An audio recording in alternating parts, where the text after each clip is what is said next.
This is LBC from Global, leading Britain's conversation with James O'Brien. 4 minutes after 10. I think my inbox is currently divided almost equally between jokes about the Battle of the Somme and jokes about Magna Carta dying in vain, which is 2 days running, actually, that Tony Hancock, who was before my time, really, but obviously still holds a sway over much of the population. I think that's 2 days running that Tony Hancock's comedy has come jostling to the forefront of our minds. Yesterday it was in a context of blood donation, wasn't it? And blood, in how much blood there is in a body, and that's a whole arm's worth. And today it's the joke by the late Tony Hancock. Does Magna Carta mean nothing to you? Did she die in vain? Which a lot of you, Barry, Brian, Jamie, Karen, a lot of you have picked up on this. Although Alan says, I'm too busy preparing for the Battle of the Somme to think about either the Roman Empire or indeed Magna Carta. And on we go. I don't know about this, and I'm a bit embarrassed to admit it, actually. I'm not even sure I could tell you why it was really important. I know that you have to guard against the corruption of judges. So a bribe of a judge or the idea that a judge might be biased for a whole heap of reasons is mitigated against by the fact that you have a jury. As far as I know, if you're not in a country that has links to the British Empire, it's by no means guaranteed that you will have a jury. I think we invented it. I think it is one of the things that perhaps we introduced to much of the rest of the world. But why was it important? To prevent judges being in the pocket of local... I don't know. Isn't that embarrassing? I have an A-level in history, but not that period, and indeed not this country. I've got the weirdest A-level in medieval.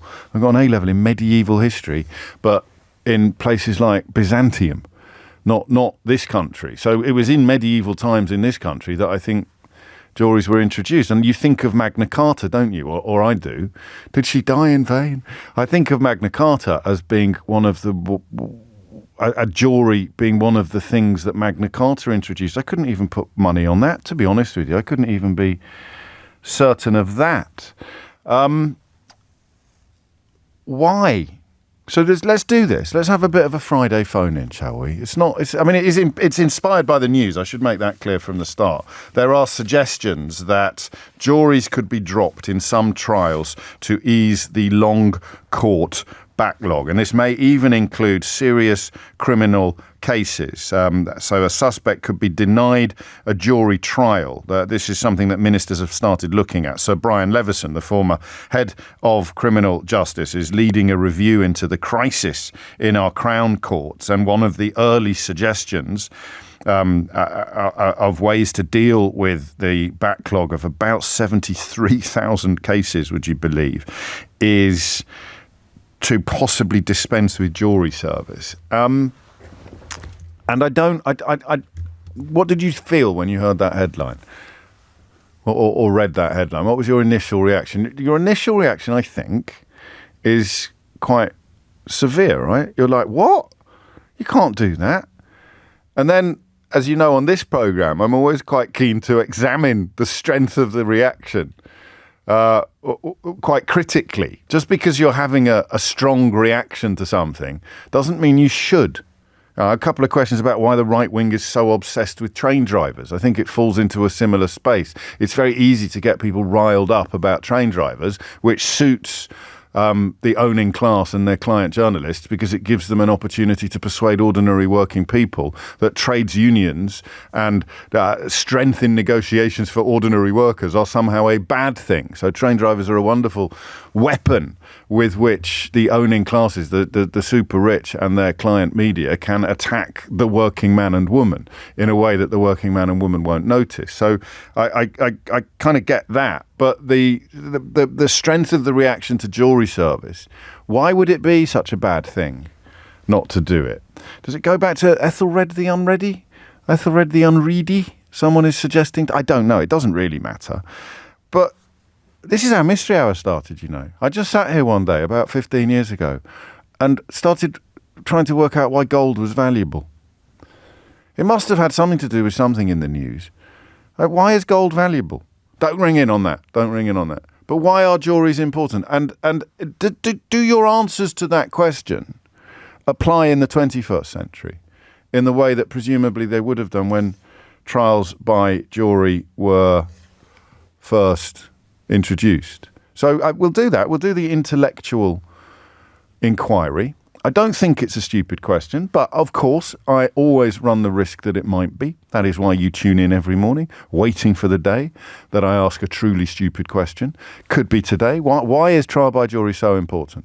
Crucially, does your answer to that question include the 21st century? Does it apply in 2024 to this country in 2024? And secondly, what is your reaction to the suggestion that we have trials without juries? Now, we have to be a little bit careful here. We have to be a little bit careful on what you can and can't tell me. So we'll err on the side of caution, but I want you to draw also on your experience. So you need no experience at all to answer the first couple of questions. You just need a vaguely functioning brain. Why, or a bit of historical knowledge. Why is it so important? What is the value? I don't know what happens in other countries, but the question of what actually happens when you're on a jury or when you're in the dock, if you're a serial criminal or if you've been falsely accused of something in the past, what is the importance, the role that the jury plays? You read stories, don't you, about people who really don't want to be there. I'll let you into a little secret. I think I've got jury service coming up. I don't think I'm going to be able to get out of it. I thought I might be able to get out of it because of the nature of my work. I don't really want to get out of it in one sense because I think I'll find it very interesting. But in another sense, I've got a strange job. And I don't know whether that will be pertinent. I don't think so. So we have magistrates' courts, of course, where you don't have juries. So somehow the sense is that the more serious the offence, the more serious the allegation, the more important the jury becomes. But why? Hit the numbers now. You will get through. 0345 6060 973. So the second bit of the question is going to be experiential, isn't it? It's going to be about the things that you have actually experienced that give you an insight into whether or not it would be a good idea to dispense with juries for some more serious cases. So knowing what you know, genuine, just an opinion on what you think about this suggestion. Because it's up there, isn't it? It's one of those things that you sort of go a bit goggy. Do you see you're doing what?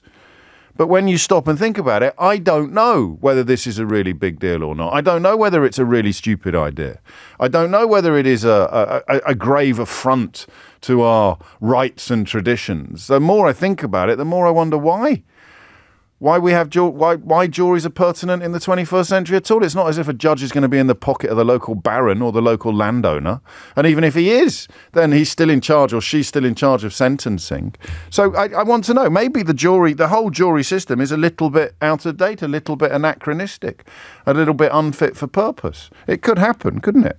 It could happen. Chris says, thank goodness we do have juries, James. Otherwise, we would never have been gifted one of the greatest films ever made. I presume, Chris, you are referring to 12 Angry Men, starring Henry Fonda, which is indeed an absolute classic. An absolute classic. But, I mean, the film wouldn't. The film would still exist. The play would still exist, even if jury service was done away with. So there are two ways into this. The first is, why? Why are juries so important to us, historically, legally, traditionally? And the second is, what do we think about the idea of dropping jury trials for serious criminal cases as a way of closing up the backlog? I was thinking about the backlog yesterday, and something did occur to me. I know that they've set up this review and they're very keen to deal with it.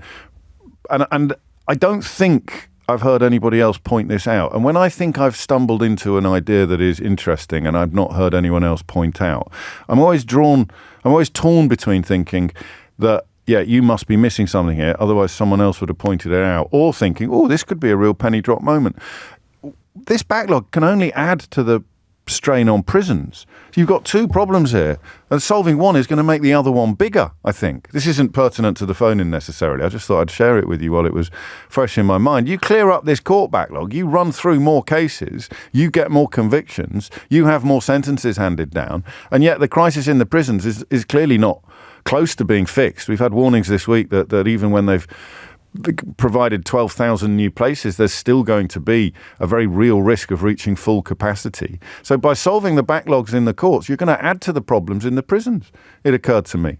That might be something we can dig into a little later as well. So here it is, that the importance of jury service and our responses to the idea of doing away with it for serious cases. What would be jeopardised? What would be lost? What would be the downsides of doing that? 0345 6060 973 is the number that you need. It's coming up to 10:15, and this is a real kind of a real thinker. This one, if you don't normally think of yourself as someone that might ring a radio station, but you can feel just your little grey cogs, your little grey cells are whirring a bit on this one. I love the things that we see every day and never stop to think about. I love the things that are constantly present, but we never ever actually wonder whether they need to be anymore or whether they should be, or we just take it for granted without ever wondering why. It's why I mentioned the value of gold earlier. So what I want is your answers to these questions. Why are juries so important?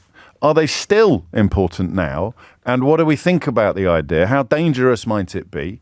Or how wise might it be to do away with them altogether in some very serious criminal court cases? 0345 6060 973 is the number that you need. And when I talk about personal experience, I'm talking about things like this. Having served on a jury, I'm very concerned about having a jury system in very complex cases. I was astounded by the prejudice, bias and instability of some fellow jury members. I do believe the jury system should be there, but also that some cases are beyond most of us. And therefore should be non-jury based. There's a lot to get into here, and we will start doing so after this. James O'Brien on LBC. And here's a very felicitous alliteration for you. There's a Hancock half hour hat trick, isn't there? So we talked about the blood donor yesterday. We talked about the classic Magna Carta joke today. And of course, there is an episode of Hancock's Half Hour where they do their own version. Sid James is in it, if memory serves. They do their own version of 12 Angry Men. So, good Lord. That's it. For a comedian who has been dead for years and whose heyday was long before I was even born, the fact that I've got 3 memories of his oeuvre, of his work, pushing their way to the front of my mind over the last 2 days is a testament to what a genius, an absolute genius that the man was. That 12 Angry Men episode went out in 1959. But I don't think I can quite quote lines from it, but I can certainly remember watching it and chuckling away, even though it was made 13 years before I was even born. 18 minutes after 10 is the time. Why are juries... Well, in a way, the first question might cancel out the second question. Why are juries so important? And presuming that they are, I'm getting some very interesting responses in on this, including from former and possibly serving police officers. What do we feel about the suggestion that we don't need them for some serious cases? Ian writes, I've got a feeling this is going to be an amazing hour of radio. I've got nothing to contribute, but your incredible listeners surely do.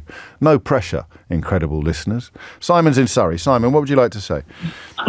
Oh, hi, James. Hi. First time I've ever called you. It's a tiny bit nervous. But, it's only me. It's only you. It's only not only you. You're such a distinguished gentleman. So I've been in the police over 20 years, detective most of that time. Right.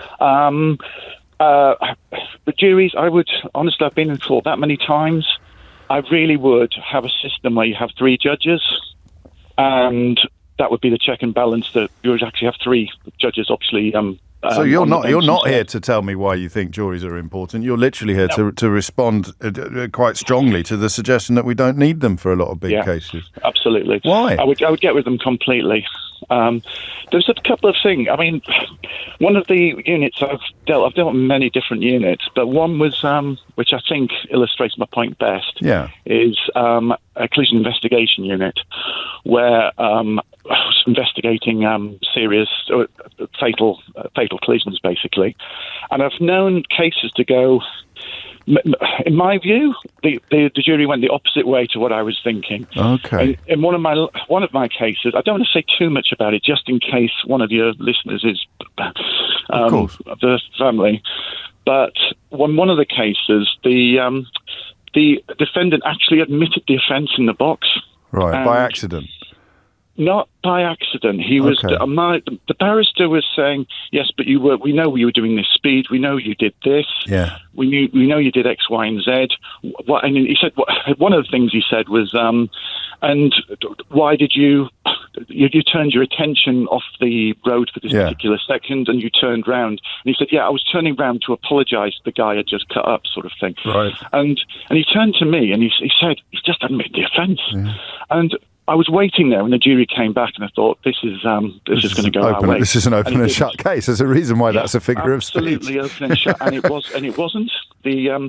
What the defending barristers managed to do is what they do is an X amount of you possibly get barrister solicitors calling it, but the X amount of victim blaming. Right, yes. And just saying, it introduces reasonable doubt, does it? Or are you describing something different? Well, that's a good thing. If there is reasonable doubt, you want. Absolutely. But if he's admitted it in the box. So are we questioning the basic competence? Joe's been in touch. Said, I've been on juries twice. It's a terrible system because most people are not able to have a logical discussion. Yeah.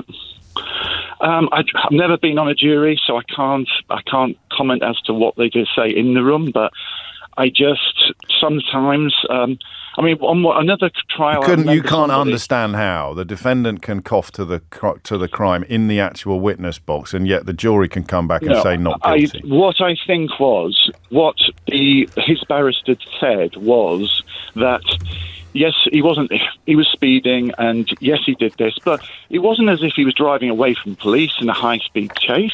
So it's no big deal. Let's not ruin his life, and even though he's guilty, let's not actually convict him. He's already pleaded to the lesser offence of death by careless, and that's something else I dislike, because it's a judge would know why they've pleaded to the lesser offence, because he got banged to rights on this offence. Sure. Plead for the lesser one and hope the jury go your way. And the thing is with road death as well, it's just one of those things where people think, oh, you know what, I've done a bit of that before. I've sped it. I've gone a bit fast. I'm finding this quite compelling. I'm finding this quite convincing, and the idea that you just remove that. I mean, I'm thinking of radio phone-ins actually for some reason. Well, possibly because we're in the middle of one, but I'm thinking about what they perhaps tell us about people's prejudices and people's ability to be swayed and manipulated, and on that kind of thing. If you are a petrol head, for example, and you're one of those people who thinks that your car is your castle, you are going to perhaps bring some unhelpful ideas and some unhelpful feelings to the jury room. Can I just say one thing just to balance out going the other way? Quickly. Yes, there was a case that one of my colleagues dealt with.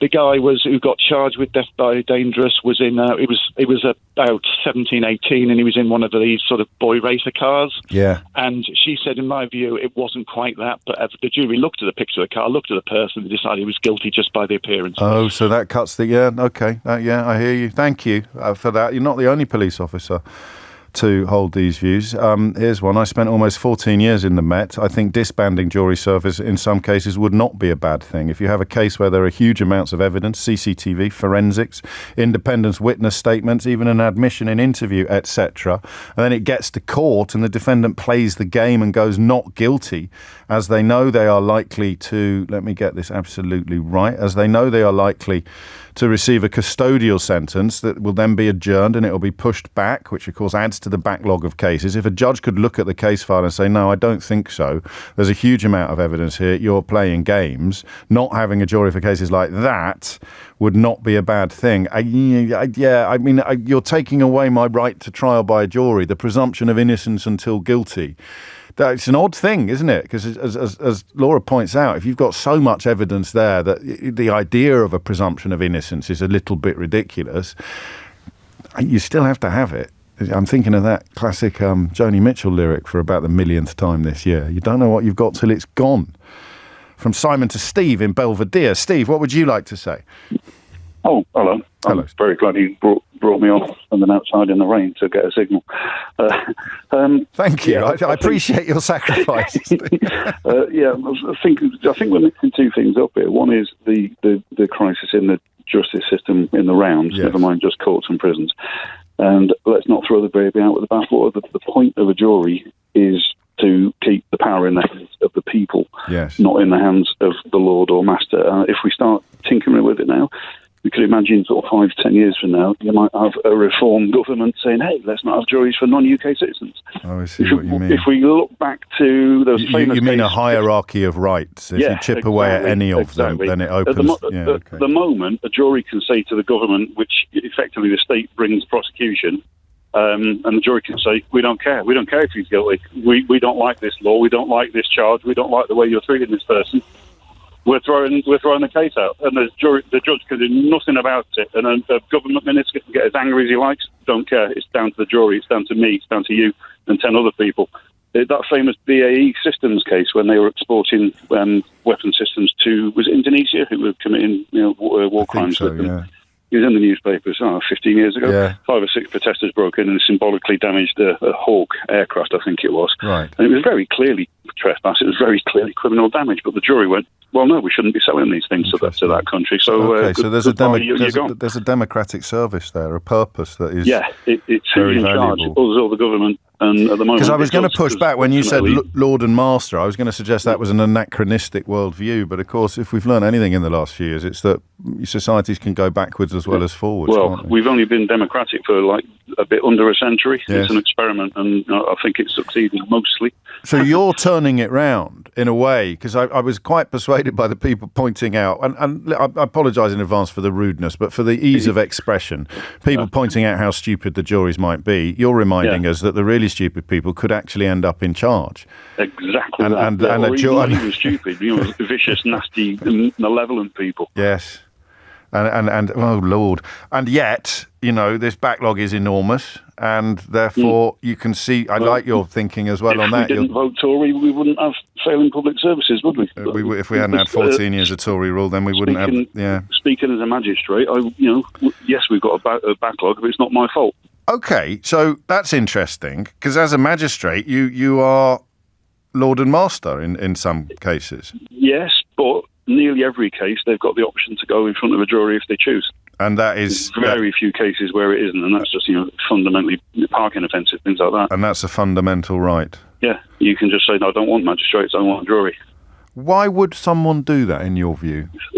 Either they're playing the system thing, which is definitely a thing, or they're genuinely innocent or think they're innocent and want that trial. And they think they've got more chance of persuading a jury than a panel of magistrates. Yeah. Because although the advantage magistrates have over a jury is that the jury's direction on law is from the judge and no one else. Yeah. With the magistrates, when you retire, as they say, to the back room where they used to apparently have sherry in the old days, but it's just tea and biscuits now. You've got what they call the legal advisor, who's still called the clerk of the court by most of us. And they advise you on matters of law and nothing else. They can't say, come on, throw him away. Okay, they just say, this is the law. This is the relevant law, and you ask them questions. Because you're a lay person. You're no different from a juror, really, except you've got the power to sentence or send up to a higher court. I think you're, and Simon, before you, proving Ian's faith in the quality of the calls that he was expecting to hear today, because you also account for the playing the system thing. That is the price you pay for the more valuable and more important principle that you describe. Well, yeah, I mean, the famous quote from was it Goebbels? I'd rather one guilty person died and 20 innocent. Yeah, I can't remember exactly. No, what I he can't said, either. He'd rather have the guilty people punished, even if it meant innocent going down. I think most of us would rather it was the other way around, I can't remember it either, but I agree completely with the gist of what it is you're trying to convey.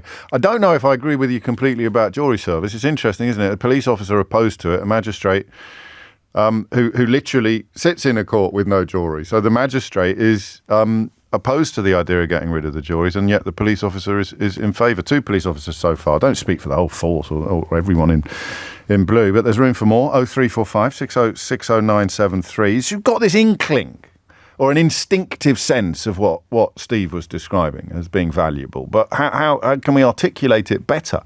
Why does it matter? How important was it for you when you found yourself in a magistrate's court and you decided to demand a jury trial? Why? Why would you do that? Why did you? It's 10:30. Jenny Barsby has your headlines. James O'Brien on LBC. It's 32 minutes after 10. You're listening to James O'Brien on LBC. This is not an ordinary radio phone-in, is it? I'll give you every day. I don't just mean today. Here's Jack. Imagine tuning in for the first time thinking you're just going to hear angry taxi drivers complaining about immigrants. Jeff's been in touch. He says, James seems to be confusing Magna Carta, 1215, with habeas corpus, which was enacted in 1679. Right, it's Jeff in Newcastle. I thought perhaps Jeff has a point. Although, if memory serves...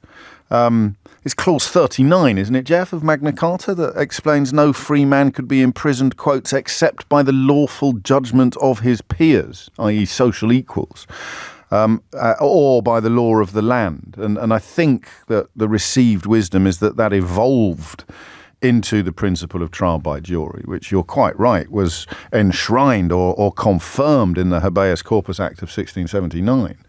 But I think if you see habeas corpus as the blossoming plant, I think the seeds were sown 400 and odd years previously with Magna Carta. So we are both right and wrong on that one, Jeffrey.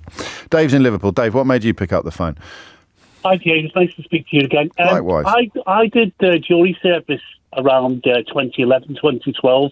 And before that, I always wanted to be selected. So when I received the letter, I jumped up and down. I was really looking forward to it. So out of curiosity, just I would really fancy this. It'll be an education. Absolutely, yeah. Absolutely. And let me explain why. I'm not going to go into the details of the. No, you're not allowed to. Actually, I should have made that clear earlier. I know you know because you've spoken to Eleanor, but people can't. If you can't come on the radio and tell me what happened in specific detail in the jewellery room, because then I will get into trouble. It's a real shame actually, because I'd love to have a bit of a natter about that. Oh, there's a right old idiot when I was on the jewellery, James, but we can't do that, and Dave knows that. But now you do too. Carry on, Dave. Yeah. There was two trials I was part of, and you mentioned the clerk of the court, where supposedly the clerk of the court supports you and enables you. That did not happen. That did not happen. We were just put into a room and get on with it. So, of course, I put my hand up and I said, I'd like to be the foreman, the spokesperson of the jury. And everybody looked at each other as if to say, what's a foreman? What is he on about? And I felt really let down on the calibre of your fellow citizen. Yeah, and what I'm saying is, let me give you an analogy. When you want to drive a car, you've got to get a driver's license. But to get that driver's license, you've got to go through a period of education and then tested to get your license. Yeah, but I can sit in a room. I mean, we do this every day. We take no, but evidence. Remember, James. Hang on, I'm finished. You don't know what I'm going to say. Go on. No wonder you wanted to be the foreman. I bet you didn't let anyone else get a word in edgeways, did you? I did let everybody say. But we listen to lots of calls on a good day, and at the end, we're perfectly capable of changing our minds or reaching an opinion on what has been presented. I don't need any training to do that. James, let me come back to you. All right. There were lots of people just sat there with their arms folded that would not engage and could not scrutinise. A lot of them did not want to be there. A lot of them had the attitude of, it's, let him off. He's a nice part. He seems nothing. Nice. Yeah. So what I'm saying is I firmly believe in a jury, but I think you need to meet a specific criteria. So you have tests, you have intelligence, an intelligence test before you... I don't think you can do that, because otherwise then they'd bring it in for voting as well. And we'd never have a right-wing government again. No, because I think good point about the election, because whether you're young or old, you can be thick or enlightened. It doesn't matter. Yeah, of course. But coming back to this, I'm a great believer in having a jury, but you need the basic criteria to understand the process and be able to scrutinise, and that did not happen. And it happened twice when I went through that process. That's really interesting. I mean, that's not really what today's conversation... Well, it is. Today's conversation is about all elements of this issue. But, I mean, we're talking about the efficacy of trial by jury in 21st century Britain. In this conversation we are, but the starting point is the suggestion that it be suspended, and I don't think it would be temporary. I mean, you talk about a suspension. If they did this and it worked, why on earth would they bring it back? And I'm back then to Steve in Belvedere. Steve and Dave kind of offering up alternative views on this, and Steve is saying, be careful what you wish for. And Dave is saying, I don't want to get rid of it, but it's not fit for purpose because of the other people on the jury. Of course, the other people on the jury might have thought Dave was a wombat, which I don't know whether that would add to or detract from his case. Thank you, mate. Paul has been in touch. Really interesting topic of conversation. I've served on a jury panel, found it fascinating. None of the jury discussed the case with each other until all the evidence had been given. In my eyes, it was a pretty straightforward case. I was amazed when the foreman of the jury said, let's see a show of hands, and it was split right down the middle. 6-6, guilty, innocent. We then discussed the case for a whole day. I was very enlightened by some of the arguments for and against. When you have 12 different people from all walks of life. So this is a challenge, I think, to Dave's point. You have 12 different people from all walks of life. I need to get this right. We, the jury, look at it in so many varied ways. It's a bit like listening to you, James, when you pick a topic on your show, and at the start I think I'm not sure I agree with this, but by the end, listening to your wonderful cross-section of listeners, I invariably change my position. There you go. Paul and I arriving at very similar conclusions in almost exactly the same space of time. 10:39 is the time. Couple of phone lines free, 0345 6060 973. Is your pendulum swinging? My pendulum is swinging. It's swinging back towards thinking this is a bad idea, despite the compelling cases put forward by people arguing that it would be quite a good idea. I don't know why. It might swing back again. Thomas is in Rosyth. Thomas, what would you like to say? It was about more in relation to the last caller who was speaking about an intelligence test, yes, possibly for potential jurors. Crimes today are so deceitful, it's so complicated. That the laws required to combat them are equally as complex and in some cases beyond the ken and understanding of the ordinary man in the street, and that includes me. And I think that the fault doesn't lie with jurors, lies with those lawyers and barristers who are on both sides of the fence, prosecution and the defence, and not making the instruments of law and the information surrounding the crime accessible to people. Are you speaking from experience? No, but because I don't recognise what you describe. I mean, listen, I'm never shy of calling people stupid. I probably do it a little bit too much, but I'm a little bit uncomfortable with the direction of conversation here because you sit in a room, you might not want to be there. That's a slightly different problem, and you listen to, and the part of the role of the judge is to decide what the jury can and can't be expected to pontificate on or indeed understand. And you sit in a room and you listen to lots of stuff. And you arrive at a conclusion. I mean, I'm a little bit uncomfortable with the portrayal of our fellow citizens as being wombats. No, it's not in any way whatsoever. I included myself in that number. Okay. No, you did. You're right. That's true. Well, maybe you are a wombat.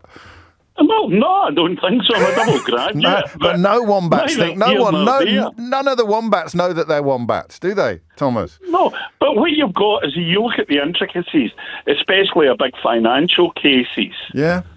You know, and who understands the mechanism? But you can be acquitted. You can be discharged, can't you? I think you could. I mean, you can put your hand up and say, "I'm terribly sorry. I haven't got a Scooby-Doo what anyone's talking about, my lad." Yeah, then what you're doing by not making it accessible to everyone, by not helping people to understand the law, But this is where I disagree with you. This is where I disagree with you because the lawyers want a verdict, so they're going to do everything within their power to help the juries reach the conclusion that they want the juries to reach, which will include all of the things you describe them as not doing, as in helping them understand what's going on and helping them understand the law. And you might have a defence lawyer whose client, shall we say, is probably guilty. He might be trying to muddy the waters. She might be trying to obfuscate the issue, but they're not doing what you're describing. They're not not failing to explain things successfully to the jury, because by doing that, they do their own job badly. So I don't know, Matt. I mean, Mark agrees with you. He's in Liverpool. He says, I agree with this caller 100%. I did jury service when I was 19, possibly in the same court as Thomas, judging by his accent, and I was too young. I was way out of my depth. I enjoyed it, though, and I would love to do it again. I'm 54 now, and I think you should have to meet certain criteria before you're allowed to do it. That's weird, because now that's turning into a consensus. I'm pushing back against that much harder. I really don't like the idea. I mean, I was drawn for a while to the idea of an intelligence test before you vote, but only in a mischievous way. It would be a guard against becoming the first population in human history to actually vote to impose economic sanctions on itself. But an election is like a court case in a way, and people believe things that aren't true. It's not always a mark of intelligence. Gullibility is not equated with one battery, is it? Just if you believe things that aren't true, you're easily persuaded. It doesn't mean you're stupid. You might have the highest IQ in the room, but you would be the person most likely to buy a bridge off a con man in Trafalgar Square. I don't know. Robin's in Maidstone. Robin, what would you like to say? Hi there. Yes, Hello. I was a criminal solicitor, actually, or solicitor who practiced criminal law, mainly in the magistrates' court. Okay. To me, it's a democratic issue. Yes. Even Mrs. Thatcher, who I was not a great fan of, to be honest, she said one thing about the jury system is it predates universal suffrage as a democratic right of people to be tried by their peers. And I think it's fundamentally wrong to do away with that. I appreciate, not all juries are perfect, not all cases are suitable for juries, perhaps. But the danger to democracy of disassociating the public from their own judicial system, I think, is wrong. Plus, in the past, juries have, frankly, refused to convict when they perhaps should have done by doing law, but they preferred to do justice. And the case that comes to mind is Clive Ponting, Yes. Who was a whistleblower. And the jury probably, and I think they were directed more or less to convict, refused to do so because they thought it was in the public interest, the wider public interest, to do justice rather than law. And if you go back in history, John Wilkes and all that, and juries refusing, for example, to convict on on minor crimes which carried capital punishment. Then they changed the law by refusing to do that. And I think it's dangerous to have professionals. And I appreciate the suggestion is to have a judge accompanied by two magistrates.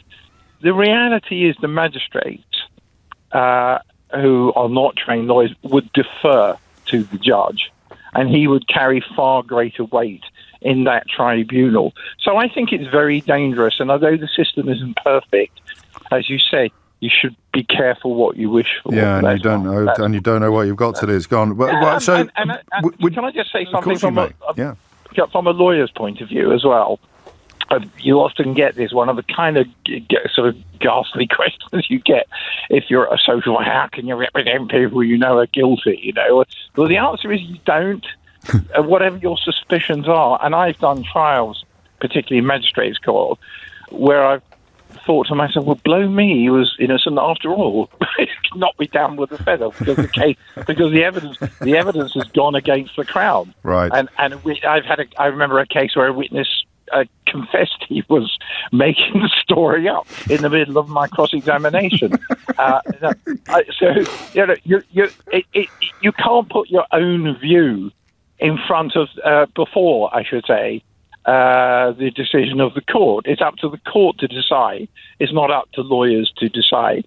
And you are there to test the evidence as a solicitor or a barrister, and it's up to the jury to decide, and that is the right way it should be. I understand why. Would you raise the same objections there? Because I think they've already increased the sentencing powers that magistrates have. But of course, that doesn't matter, does it? Because you could always request to go to Crown Court. I don't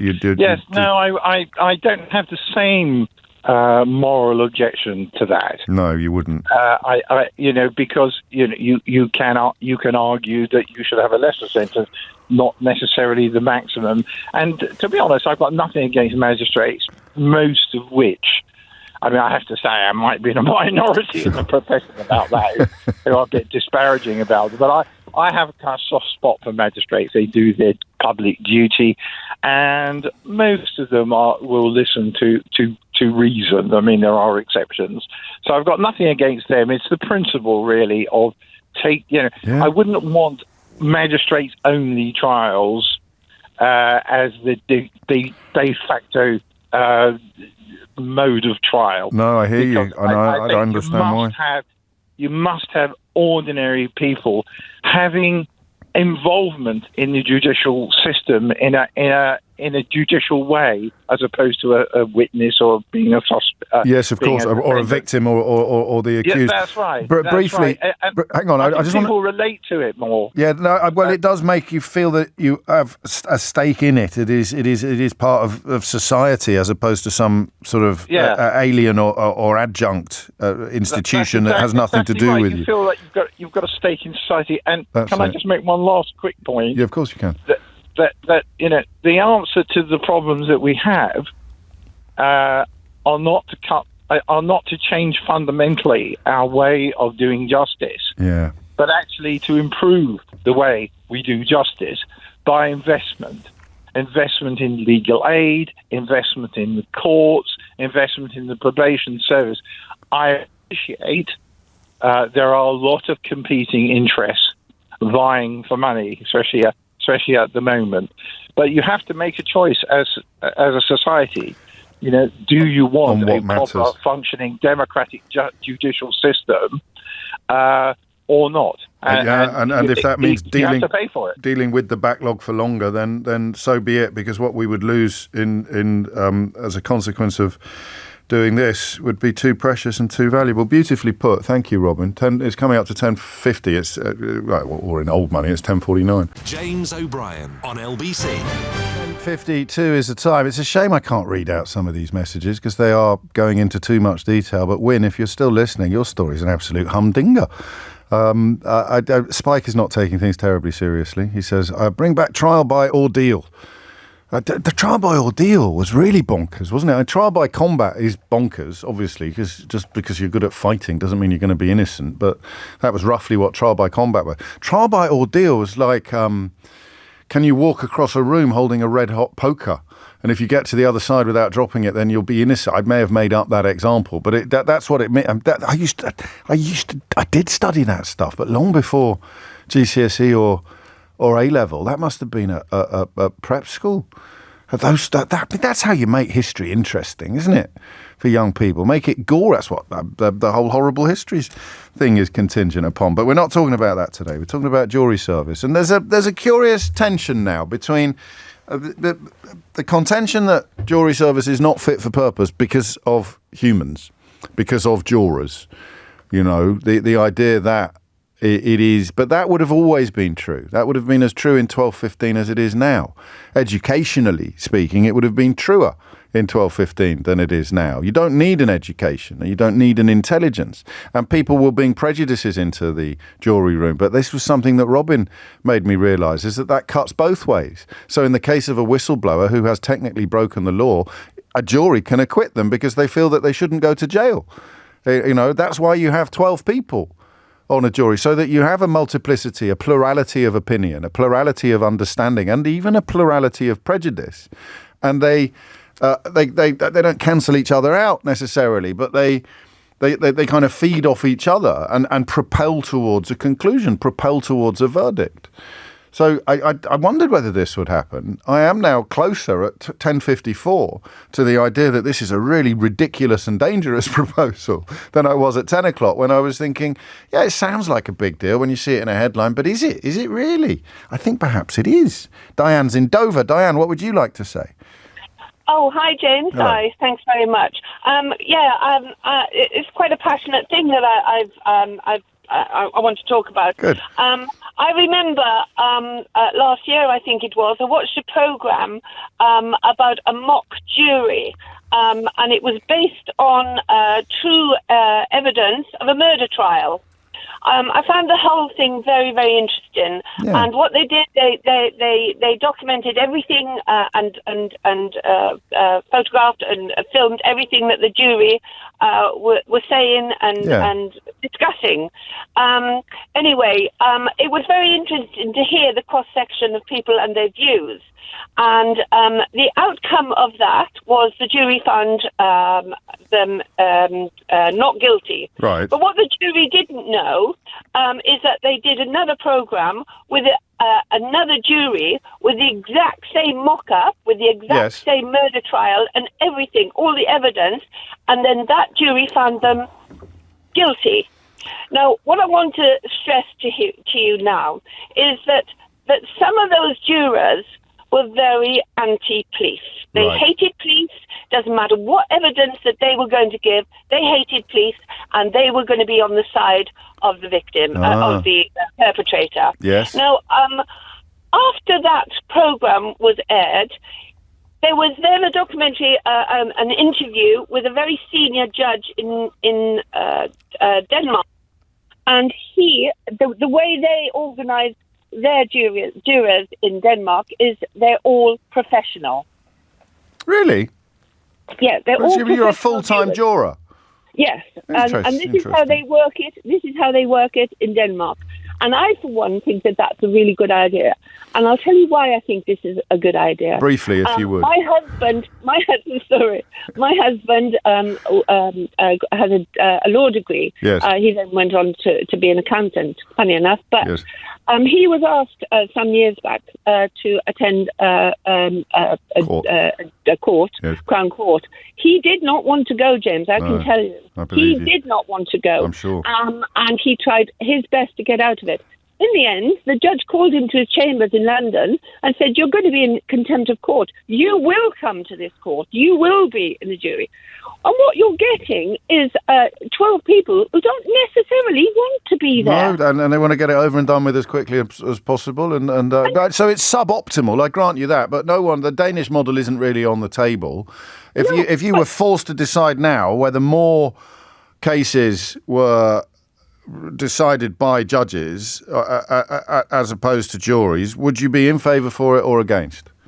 I think I'd be in favour for it. Yeah. I would be. No, well, I don't think... I hear you. And that example you cite of the programme, Anthony saw it as well. He says it was incredible. They were actually side by side and they arrived at the polar opposite conclusions, which is kind of the point of 12 Angry Men, the idea that it can go either way. And I see that as a strength, not a weakness. But Diane's making a very strong case for it being a weakness.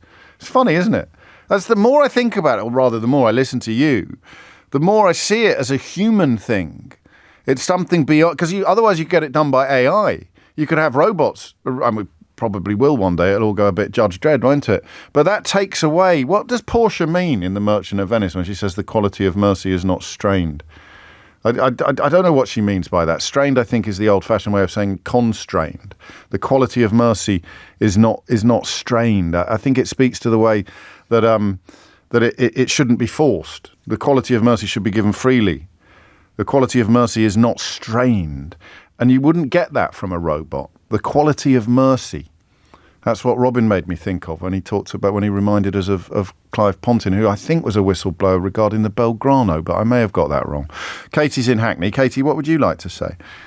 Hi. Yeah, it's picking up on quite a few of the previous points that were made, and I think I feel really strongly that trial by jury is really important, and that people from all walks of life should have, regardless of intelligence or whatever, I think I do too, should have a chance to give their point. But I think one thing that your previous caller just made, I would make a different conclusion from the point she made. But I think that the issue of intent is really important. I think kinds of issues about intelligence and stuff like that I think are irrelevant, because I do think that everyone has a valid opinion. Yes. But I do think that this issue of people being forced against their will to sit in the court of law and therefore not really be interested, not really be engaging, is a real problem. And there's real reasons why people do that. Some are losing income by doing that. Tell me about Some are, are actually going through real hardship in order to sit in a court. So I think that is the issue to solve, to make sure that perhaps... Well, that would make the current system better, but it would do nothing to address the backlog that this suggestion is designed to alleviate. All I'd say back to you is, well, the system's been like this for hundreds of years. And all of the things you've just said would have been true for that entire period, and it seems to have done all right. So maybe it's not as big a problem as we are tempted to think that it is. Well, it is a big problem if you're getting a bigger backlog. Essentially, there is an argument to say that justice and the process of justice is slower and less effective if you've got people sitting in a jury room that don't want to be there. But that's always been true. Want to be there. That's always been true. It has always been true, but we've had possibly more investment in the courts. It hasn't been so strained. Yeah. And so what I would say is that, actually, as your previous caller Robin was saying, you do have to make sure there is adequate investment, adequate legal aid, blah blah blah, and to make sure that I think people are offered proper compensation for being on a jury. I'm late for the news. I'm late for the news. I've got to go. But I take your point. So, and it was a slightly different point from the one I thought you were originally making. So my apologies for that. So you would perhaps address the backlog by having a more efficient court system, including, if not professional jurors, then at least enthusiastic jurors. I wonder what the historical reason is for compelling people to do it. I suppose the fear that if they didn't, no one would want to do it. No one would turn up. Last word on this to Georgia. The way I look at it is to ask myself, if I was on trial for a serious offence, who would I want deciding whether I was guilty? Magistrates, judges, or a jury of 12 good men and true? Or women, Georgia, honestly. Direction is always given by the judge, so it's jury for me every time. It's 11:01. James O'Brien on LBC. It is 5 minutes after 11. Here's a lovely little full stop to the conversation we had in the first hour. Justice is normative, so we need humans, but humans are fallible, so we need a separation of powers. That's from Alan on Blue Sky. I love that. And thank you for the kind words about the programme. Michael on Blue Sky, which, if you're wondering what I'm talking about, is a relatively new social media platform, now has over 25 million users. And indeed, my own little account should hit 200,000 in the next couple of days. So if you want to join us over there, it is Mr. James O.B. Blue Sky is, for me at least, the replacement for the platform that Elon Musk has adulterated. But Michael has found that episode of Hancock's Half Hour and shared a link to the entire programme starring Tony Hancock and Sid James. So there's a little something for the weekend, as the barber used to say, in a rather different context. 6 minutes after 11 is the time. Before we get stuck into the next one, a quick word on my abiding interest in the difference between stories and topics. It's something that a lot of people don't fully understand with regard to the jobs that we do here at LBC. If a story was the same as a topic, then every show would essentially have phone-ins about the top 3 stories in the news bulletin. That is how it would work. So the news bulletin ranks, usually correctly, the most important stories in town at the moment, but very rarely will an entire phone-in show be conducted exclusively with stories that you've just heard in the news bulletin. And the reason for that is that stories and topics are not the same. Sometimes I really wish they were, because I would love to get stuck into the story of the alleged Chinese spy who appears to have reeled Prince Andrew Windsor in like a manky old kipper. But I can't. There's no phone. So see what I mean? That's frustrating to me. I'd love to talk about the alleged Chinese spy with links to Andrew Windsor being refused entry to the UK amid national security fears, and some of the details found on his electronic devices. The Palace issued a statement that I thought it was a masterpiece of understatement, where they just talked about how he's nothing to... They essentially said that he's nothing to do with us. It's pretty... And quite right too. You don't need me to remind you of some of the allegations he was facing when his late mother decided to pay millions and millions of pounds to make the accuser go away effectively. But there's no phone in there. I don't think there's any phone in there that I can identify. Colleagues later in the day may be better at this gig than I am, and they might find one. I wish them well. 8 minutes after 11 is the time. Okay, here's a test. I've mentioned to you a couple of times a conversation we had a few years ago that was a long time ago, actually. And it was one of those moments. So I was doing this job, right, for about 5 years, 6 years, before I felt myself wanting to change the format. Well, not the format, because the format's sort of cast in stone. Wanting to change the modus operandi. I've been doing it for a long time before I found myself thinking, I wonder if we can do things differently. Some of the examples I would offer up would be, you've heard me offer them up before, so the stop and search, suddenly realising that conversations about police powers to stop and search usually young black men with little or no suspicion had been dominated forever on phone-in radio by old white men. And that just struck me one day, having conducted probably a dozen phone-ins about the police powers to stop and search young black men that had been dominated by old white men, myself among them, although I wasn't that old back then. I suddenly realised that A, we didn't have to do it that way around, and B, it was absolutely ridiculous that we did. Well, I mean, where else would you invite the powerful opinions of people that have absolutely no relationship with the topic under discussion at all? I'm an old white man, and here's what I think about whether or not the police should be able to treat young black men as if they're guilty until they can prove themselves innocent. Okay, so we just took a decision one day about who would be contributing to that conversation. So I could say, only give me a call if it's happened to you. There it is. Let's find out what you think, because it actually happens to you. The story becoming more important than the opinion. I remember another one, a bloke called John in Hounslow, who's a star of my first book, who told me that you can't say what you want in this country about immigration without being called a racist. You may have heard that phrase subsequently. I forgot to ask whether... I know Stuart Lee loves that. He was listening to that. And Stuart, of course, Ben framed one of the great comedy tropes of our time when he talked about you can't say what you wanted without... You can't call yourself an Englishman anymore without getting thrown in jail. You know, that's like the natural evolution from John in Hounslow. So I said, go on, say what you want. I won't call you a racist. And he did. And it was an incredible moment of radio which changed the way I do things. It changed the way I think about things. And sometimes it happens by accident. So it's got nothing to do with me, clever old clogs, thinking, oh, let's reinvent the wheel. Let's tear the whole thing up and start again. Sometimes I read something that I think is interesting and I ask you about it.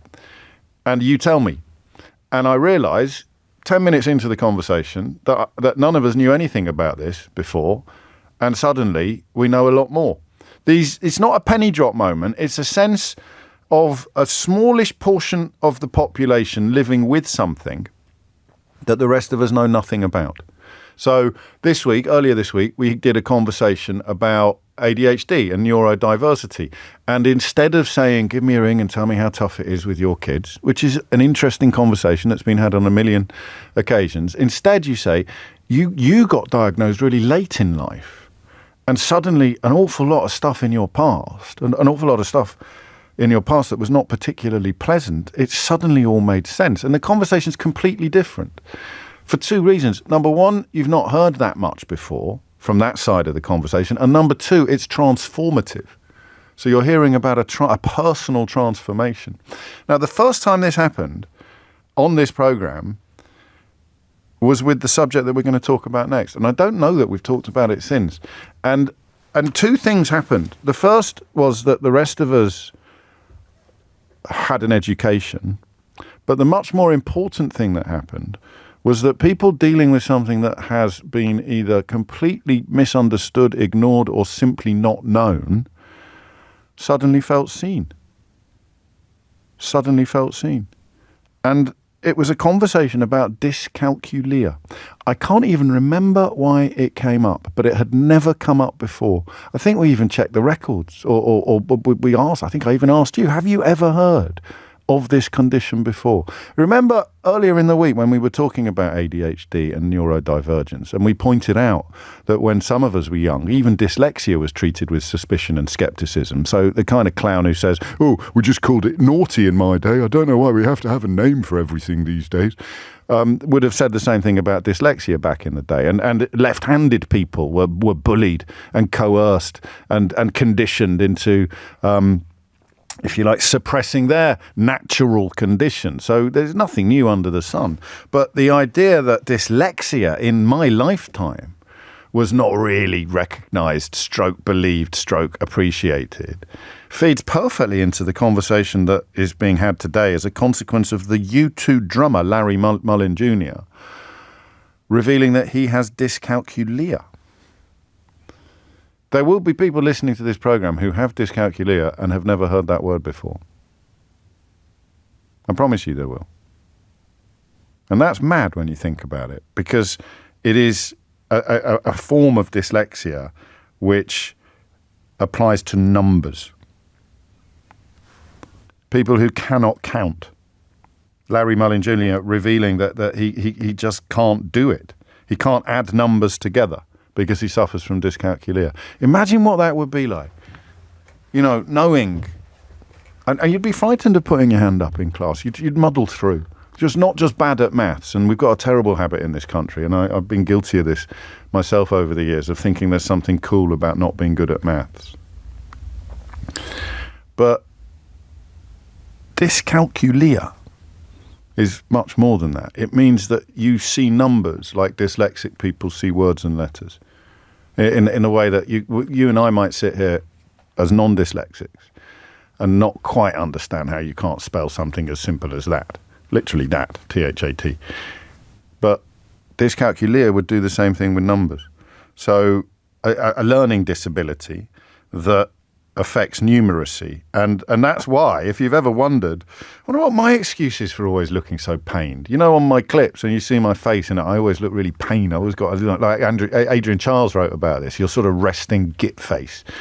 I don't know what, I haven't got an excuse. That's just how my face is made. But when you see Larry Mullen Jr. drumming, and he always looks really pained. He says it's because he's counting the bars. I'm trying to count the bars. I had to find ways of doing this. For me, it's like climbing Mount Everest. It's a weird job to have done. Why'd you become a drummer? You could have been a singer. But he's counting. He's become a drummer where timing and counting is absolutely central. So what's it like? That's it. That's the only question. What's it like? Do you think, having heard me describe it now, are you sitting there thinking, good God, I think I've got it. I think I've got this number blindness, if that's not an offensive term to use. This inability to process numbers, this inability to add up, even to count, to struggle to count. What is it like? 0345 6060 973. Lisa says, I can't dial a number on my phone when I'm reading it off paper. I just can't do. I mean, what is it like? What impact does it have on your life? What impact has it had on your life? Because it's one of those things. 6% or so of the population, so 6% of the people listening to this program will have it. What does it do to you? Just tell the rest of us what it's like. And that possibility, of course, that you've got it and you didn't even know it was a thing. You just have managed to reach today. You're today years old, just thinking you're rubbish at maths. I'm rubbish with numbers, me. But it's a thing. It's an actual thing. What can you do about it, I wonder? 0345 6060 973. So, the classic question, the question that lies at the heart of almost all of our favourite conversations together over the years, what was it like? What's it like? 0345 6060 973. And what can you do about it? If anything, I don't know. But, thinking about one of the most successful drummers in the world in almost physical pain every time he's playing the drums because he can't count and he's having to find ways of counting the bars as he plays them. Hit the numbers now. Well, there you go. There's a bit of a... what's the word I want? Hit the number. How hard would that be? I genuinely don't know. So I say now, and I say it in my sleep, 0345. People bring their children to me sometimes. It's only happened twice, I think. But they say their child could do it. What's the number for LBC? Because they have it on in the car. 0345 6060 973. And that's like, I say that in my sleep. Some people struggle with that. You're listening to me now. You've heard me say the phone number 1,000 times, but you still couldn't say it back to me. What's it? 0345 6060 973. And Paul's been in touch. So it's not an opinion, James. It's just counting. Yes, exactly that. That's what it is. What's it like? What can you do about it? And how? How does it impact on your life? I can't imagine it any more than I can imagine being dyslexic. There is a network, Sophie Ellis-Bextor, who's wonderful, isn't she? I love Sophie Ellis-Bextor. She's the ambassador. She's the sort of... she's the ambassador because 2 of her sons have it. Millions of people across the country were likely to have it without knowing it. It means that numbers look like a foreign language. I'd love to talk to you if you think that we've just diagnosed you live on air. I'll say the numbers again. I don't know if it helps if I say them more slowly. 0345 6060 973. James O'Brien on LBC. It's 20 minutes after 11. Tracy says, I'm an invigilator in a school. I have to write the timings for the exam on a board. Some of the students get extra time. For example, 25%. They give us a chart to tell us how long that is for 1 hour. So what's 25% of 1 hour or 1.5 hours? I cannot add it up, James. It makes me break out into a sweat every time. I failed miserably in maths at school. My daughter is the same. Despite me paying for her to have a tutor, I just can't do sums. I would say, Tracy, in Chester, that you are almost certainly describing the signs of dyscalculia. Listen, I'm not a professional. I'm not qualified to do that. But what you describe is an impossibility to process something, not a failure or a weakness. It's an impossibility. It would be like asking me to run 100 metres in 10 seconds. It's a physical impossibility, never mind a mental one. So dyscalculia, what is it like? Donna is in Tooting. Donna, what would you like to say?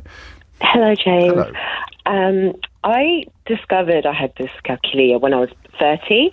I always struggled with numbers. And, back in the day, we had, maths. You had your English sets or your maths sets, like the high, the top set, the lower set, the middle set. I was in, my middle set for maths, but it was a real struggle because my teacher, he would, make you stand up and do the equation, and I would get very nervous. I didn't understand why at the time. I just knew I don't understand it. I knew what was coming, and I would just stand there trying to process the calculation. I just couldn't do it. I remember the teacher shouting at me. I dropped down to the lowest set, and even in the lowest set, I still couldn't fathom I just couldn't get the calculation. I just like a language. You just didn't know. Yes, exactly. And my mum paid for tutors for me, for maths tutors, and I still couldn't get it. And when did you first hear the word dyscalculia? When I did I knew something was clearly not as it should be. Yeah. So, but I thought it was to do with dyslexia because I'm dyslexic as well. Yeah. So I paid for a test when I was 30, and I was reading the reports, and they mentioned dyscalculia, and that was the first time I knew it was a thing. Right. I just thought I'm just a bit of a. I'm not the brightest. What did you say? Div? Were you going to say div then? I'm a bit of a div. I don't know what word you were reaching for. So what difference did it make giving it a name? Did that make any difference at all? Did it make you feel a bit better about yourself? Yes, it was okay. So it's not just me being okay. Do you know what I mean? There's something that I can link it to, and I felt a lot better. It wasn't like I was going around shouting about it. And the funny thing is, consequently, in my work, I was doing payroll, and I still I don't like anything to do with numbers. I get very nervous. What did you do? How did you end up in payroll then? It's ridiculous. It wasn't something that I wanted to do. It was like a side offshoot of HR, and you're doing that. Do you know what I mean? But I still got nervous. I still got people to triple check what I'm doing. Even now I'm getting How do we do the phone number then? Because I don't know whether people with dyscalculia would be able to sort of hear me say the number and then just punch it into the phone. How did you do it just now? Yeah, I can't do it. So I went to the LBC. I did LBC number, and it came up, and I had to do it that way because you said it, and I was like, no, I didn't get it. And my mum says phone numbers for me that's a very odd way. I can't process the way she says numbers, like a phone number. Yeah. So I have to ask her, can you please do it this way so I can write it down? Yeah. What about a lot of people? Linda says times tables. She says, I always say that I know the tune, but I don't know the words. And Ali's been in touch. So Tracy is me. That was the earlier caller. I never learnt my times table. I've always struggled with maths. I wasn't put forward to do a CSE at school, as they said it would be a waste of government money. But I was brilliant at reading. So, you were labelled from quite an early age. Yeah, exactly. Now, I was also really good at reading. I loved to read. I enjoyed it. Even though I'm dyslexic, I loved to read when I was younger. It was just the numbers would really just make me so nervous, and that makes it worse. I don't know whether it makes it worse or not, but I mean, if you are going to muddle through, then the calmer you are, the less stressed you are, the more likely you are to make it. Good Lord. Thank you, Donna. Kylie says, this is me. I love it when we do a topic and I get like a half a dozen messages, one after the other, all beginning with this is me, or I am Tracy, or Donna is describing my life. This is from Kylie. I was mortified. You weren't allowed to sit down in maths until you'd given a correct answer. I got a D in my GCSE, so had to repeat, did another year, tried so hard, got another D. Teacher said I should have got an A for effort, and I know I'm not thick because I got 2 A's in English. Joe's in Greenwich. Joe, what do you think? What would you like to say? Well, firstly, James, I can't believe I'm phoning in about this and not Brexit or anything. And been listening to you for so long. It's kind of a bit of a revelation to me. I always called myself numerically dyslexic. It's kind of a term I made up. Yes. I thought. So I've never heard that phrase before. That term, that word, that condition. That's. I can relate to what a lot of people... You think this is you? You think dyscalculia probably... Yeah. Well, I mean, it is a form of numerical dyslexia, so you got there under your own steam. Describe it to me. Describe, childhood, school, what it is that makes you realise you can't do what other people take for granted. So childhood, at maths in infant school, I thought I was quite good at maths because it would always start with a story. There would always be Jane has a cake cut into 6 pieces and gives Peter blah, blah, blah, and how many pieces are left? And I knew, I got it. Or, Stephen has 3 balls and gives Edward 1, or how many balls? I got it. And then when I was asked, what's 3 plus 4? I was like, 3 plus 4 what? Well, I don't understand what you mean. It has to be an object. So I started to kind of, I know.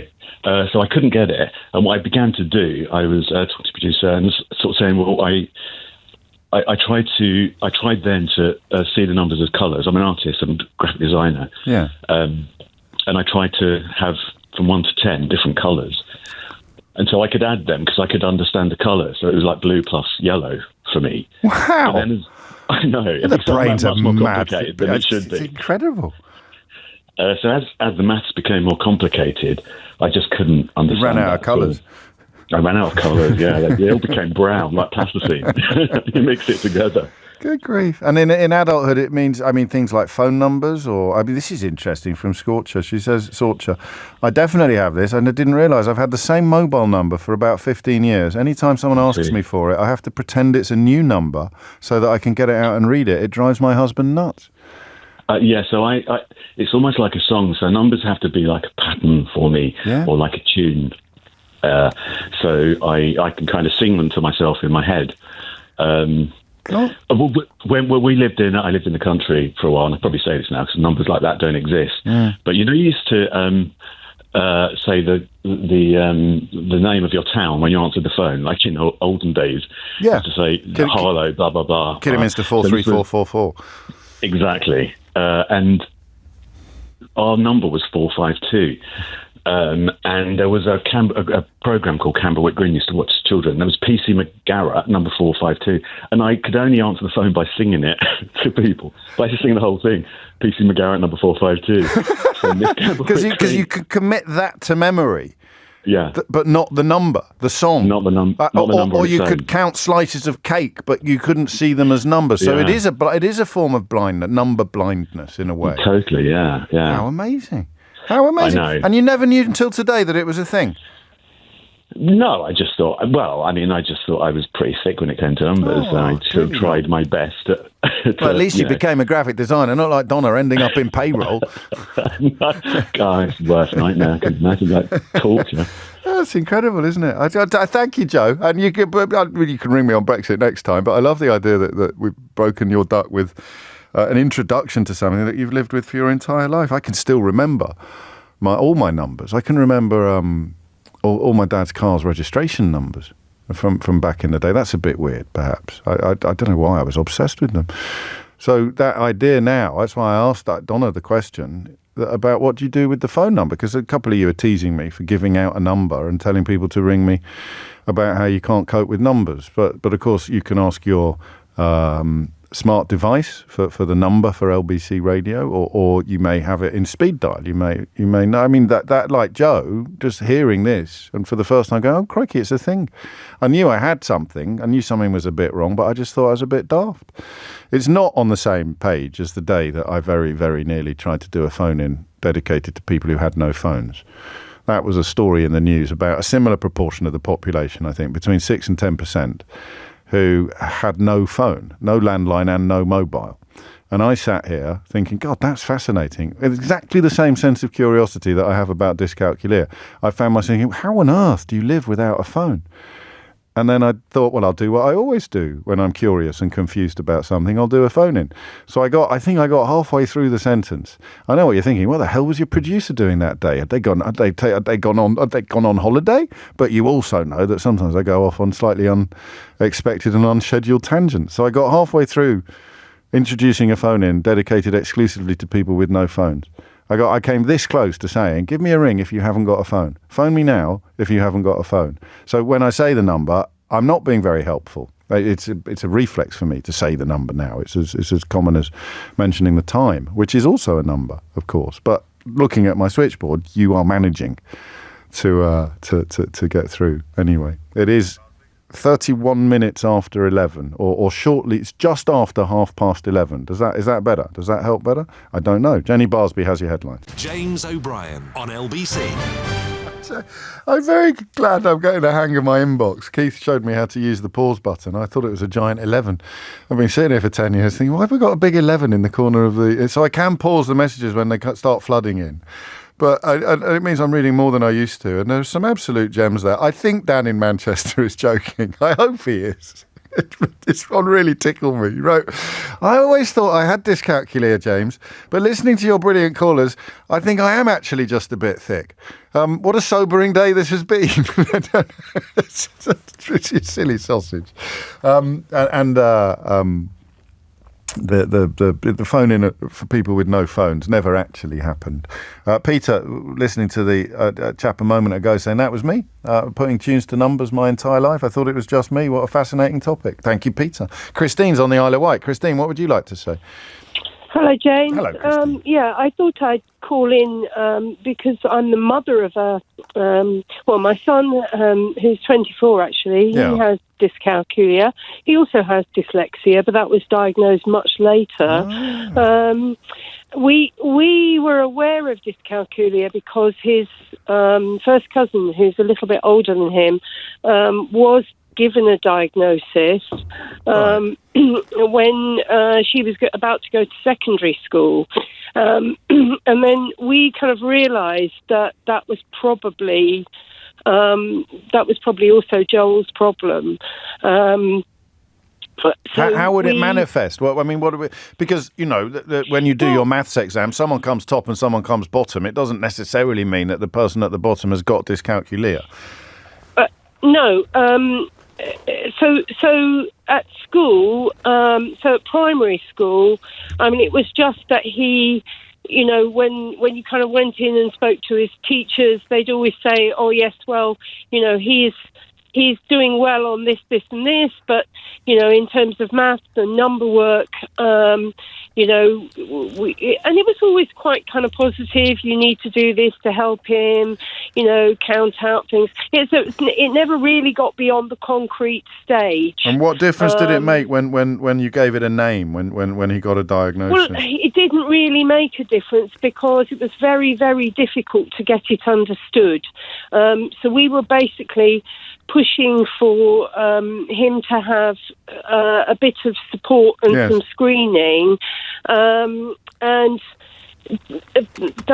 it was very, very hard to get any kind of I mean, it was very hard for the staff at the school to get the tests through. Right. We saw that, we spoke to the Senko about it.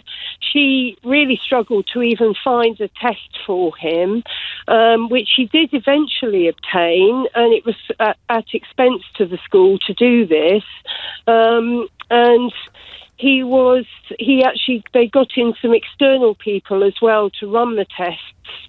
they agreed that he had fairly severe dyscalculia, but the tests were never.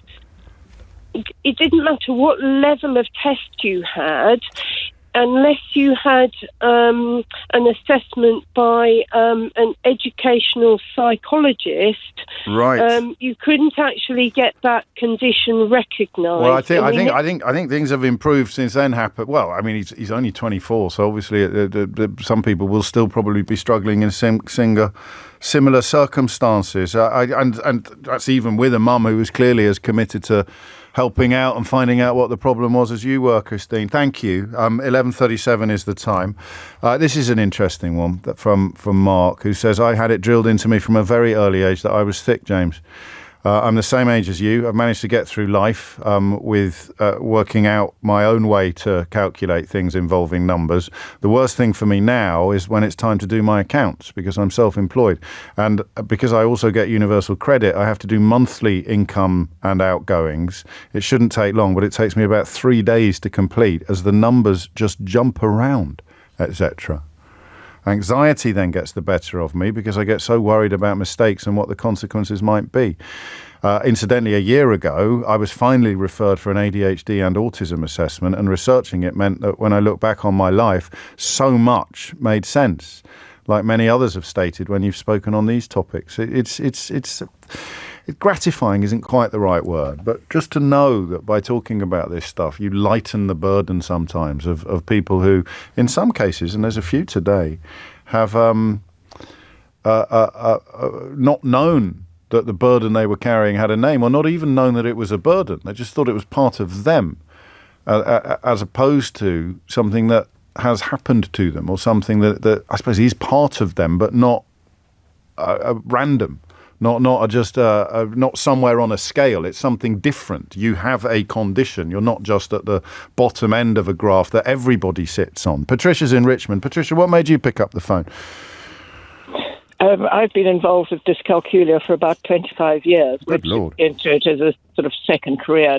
One of those things by chance. You're trained to teach dyslexic. Yes. And came across dyscalculia, which I'd never heard of. No. Ended up being completely fascinated and very lucky to work with some of the top people in the world who work at UCL. Gosh. And I think if you're looking at this subject, Professor Brian Butterworth, who's now emeritus professor, is a world authority in this.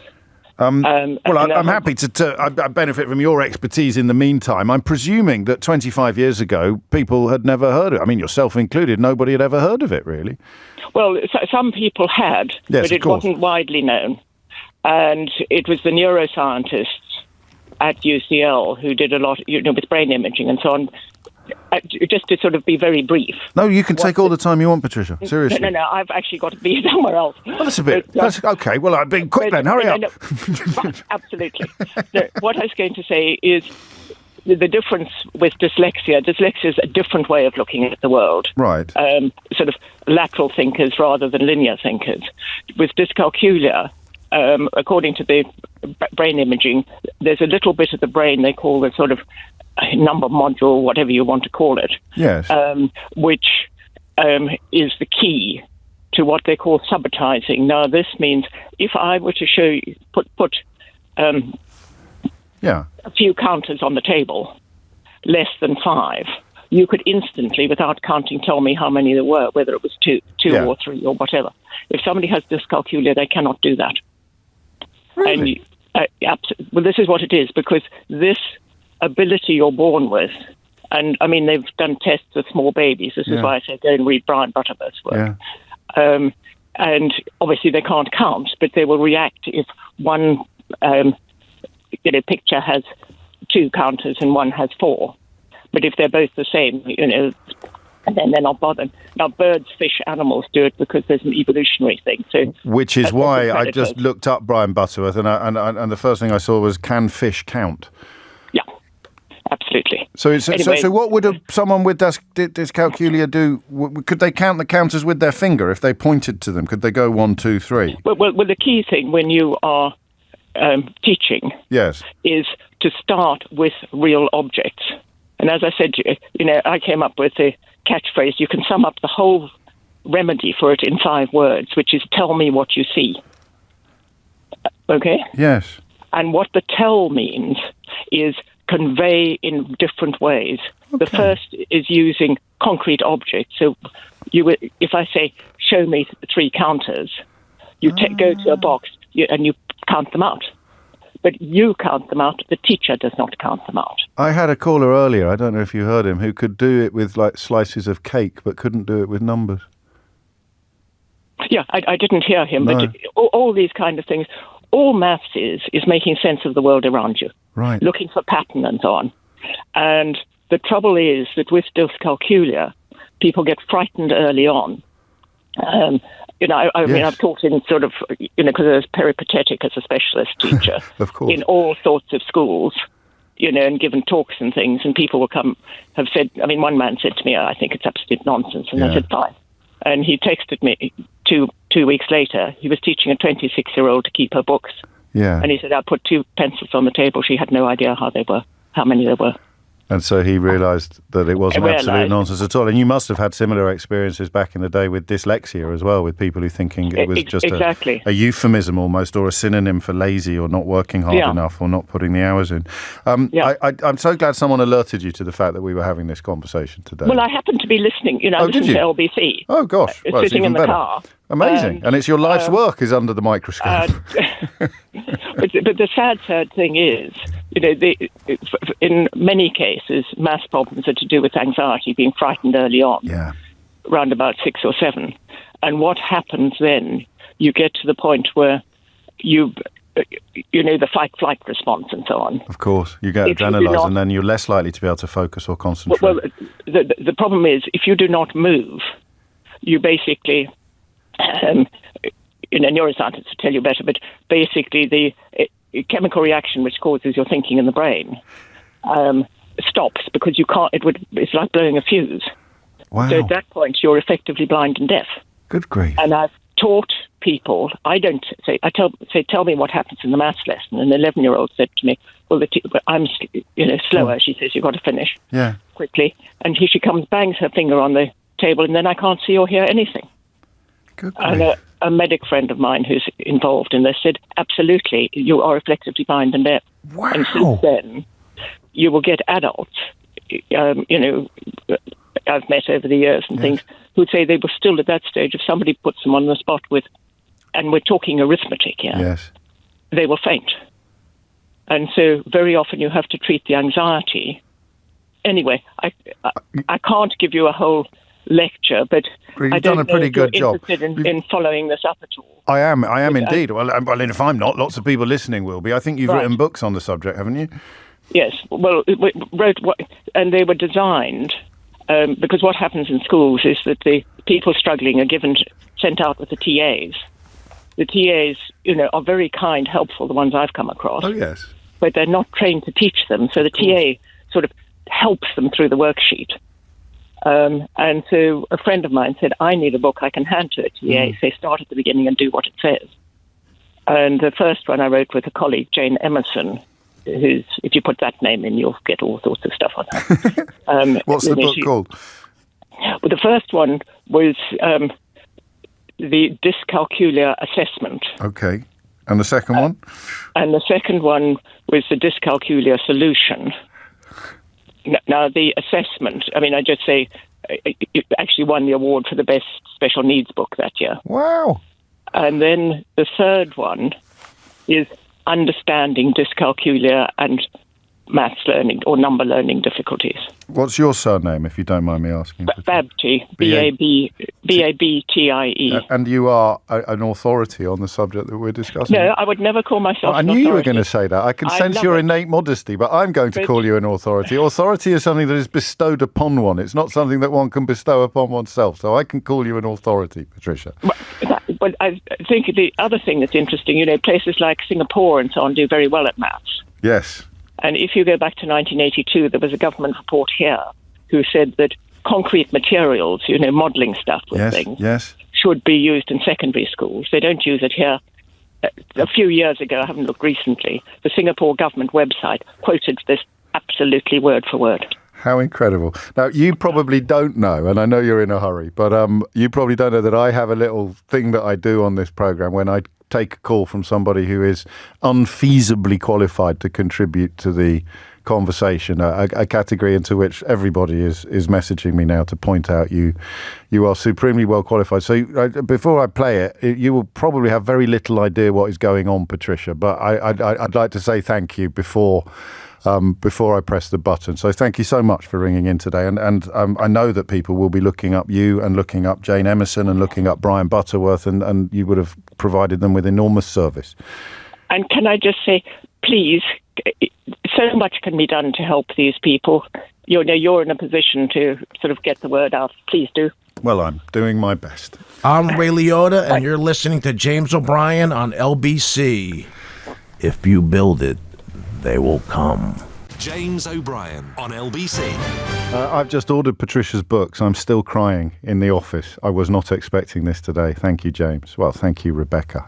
That was very special. And, of course, the wonderful thing about that exchange and Patricia's contribution was the discovery for me that there is a lot of help out there for people with this condition, for people with dyscalculia. And amazing how some of our earlier callers had, I don't know whether the phrase, well, not self-diagnosed, but done the things that she advocates for, like doing the things where you're using objects as substitutes for numbers, even though the process is going to be the same. And that wonderful phrase, mathematics is making sense of the world around you. Very special, really lovely. Thank you. It is 10 to 12, and still time for a few more calls on this question of what it's like to have it. And now, as we know, what can be done about it. And of course, no way of counting. Oddly enough, there's no way of counting how many people listening today are sitting there going, oh my goodness, I think you're talking about me. But I know quite a few of you have gone through that process, obviously including Rebecca. There was one I've just lost, which is a shame. That you were doing homework with your daughter last night and realised what was going on when she described having the numbers floating around the page. You realised that you both had it. It is 11:51. Ellen is in Sudbury. Ellen, what would you like to say? Hi there. Hello. Tricky to follow on from Patricia. Don't worry, you'll be fine. I know what you mean, though. I will try. So I don't have dyscalculia, but I work with autistic young people. I'm an autistic teacher myself, yes. And we support autistic young people that struggle in mainstream school. And there's a lot of dyscalculia in the young people that I work with because it's a very common co-occurring condition. Okay.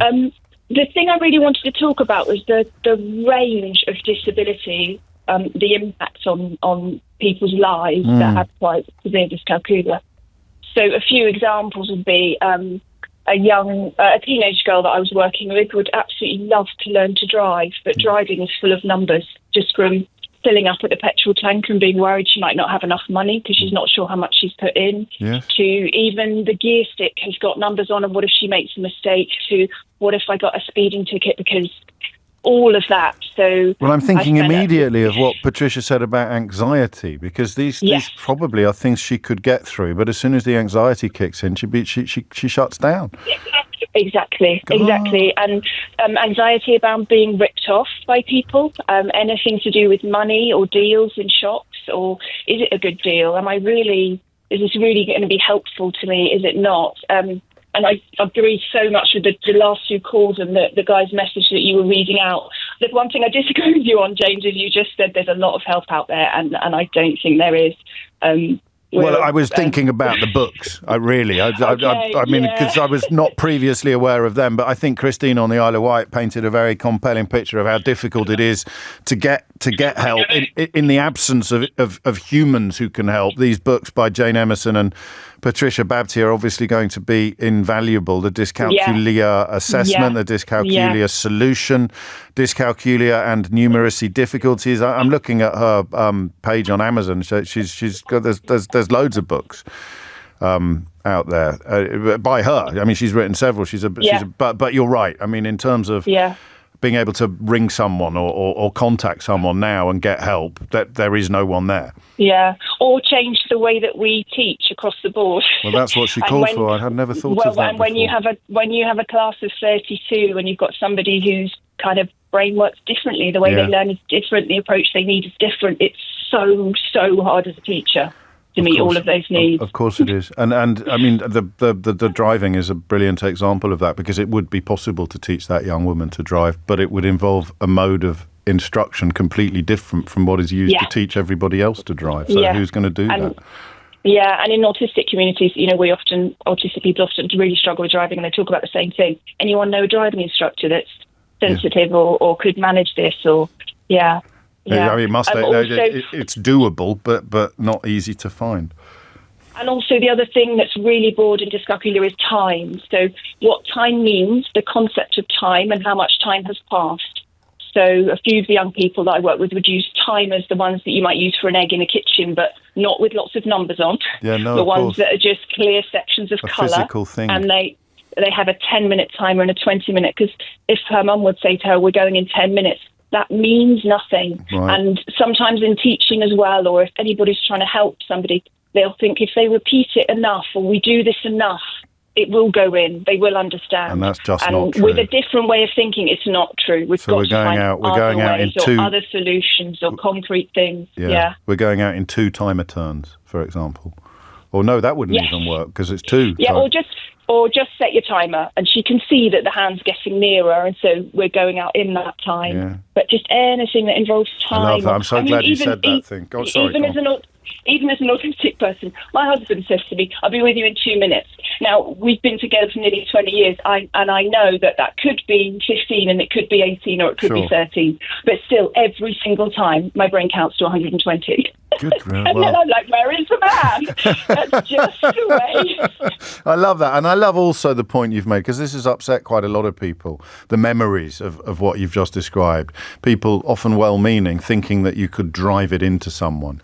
You could teach someone their times tape. You couldn't. It would be like trying to teach a dog to ride a bicycle, or do you know what I mean? It's just not possible in that sense of in that way that it was being done. But there are ways in which people can be helped, albeit that the access to services is pretty pitiful. The books that are out there, and magnificent, again, that Patricia was listening today, are a source of some hope, I think, and a source of some improvement. Thank you, Ellen. Last word on this, I think, to Spencer, who's in Addleston. And I've just realised that I hadn't lost the message about the dad. I'd read it on a different part of my screen, because it was you, Spencer. Hello, mate. What do you want to say? Back... we took our daughter out of school, so she's being homeschooled. Right. We pay for a tutor for her. Maths has never been great. And about 2 weeks ago, she was struggling after her tutor lesson. Right. So I said, let me have a look, see if I could do anything. And I couldn't understand anything. Right. And she said, can I just ask you a question? I was like, yeah, crack on. And she goes, do the numbers move about on the page when you look at it? Oh. And I was like, yeah. I just thought I was just not too bright myself. Right. But, yeah, she said the numbers constantly move around the page. So, yeah, it was only listening today. I thought, well, it must be something. This is both of you? Yes, both. So you've gone through it your whole life. She's going through what you went through, thinking that she's not clever or thinking that she can't do stuff, whereas, in fact, it is an actual condition. It's an actual thing. Exactly. Yeah, like when I do online banking, if I have to put a sort code in, I have to break the numbers down into 2s. Right.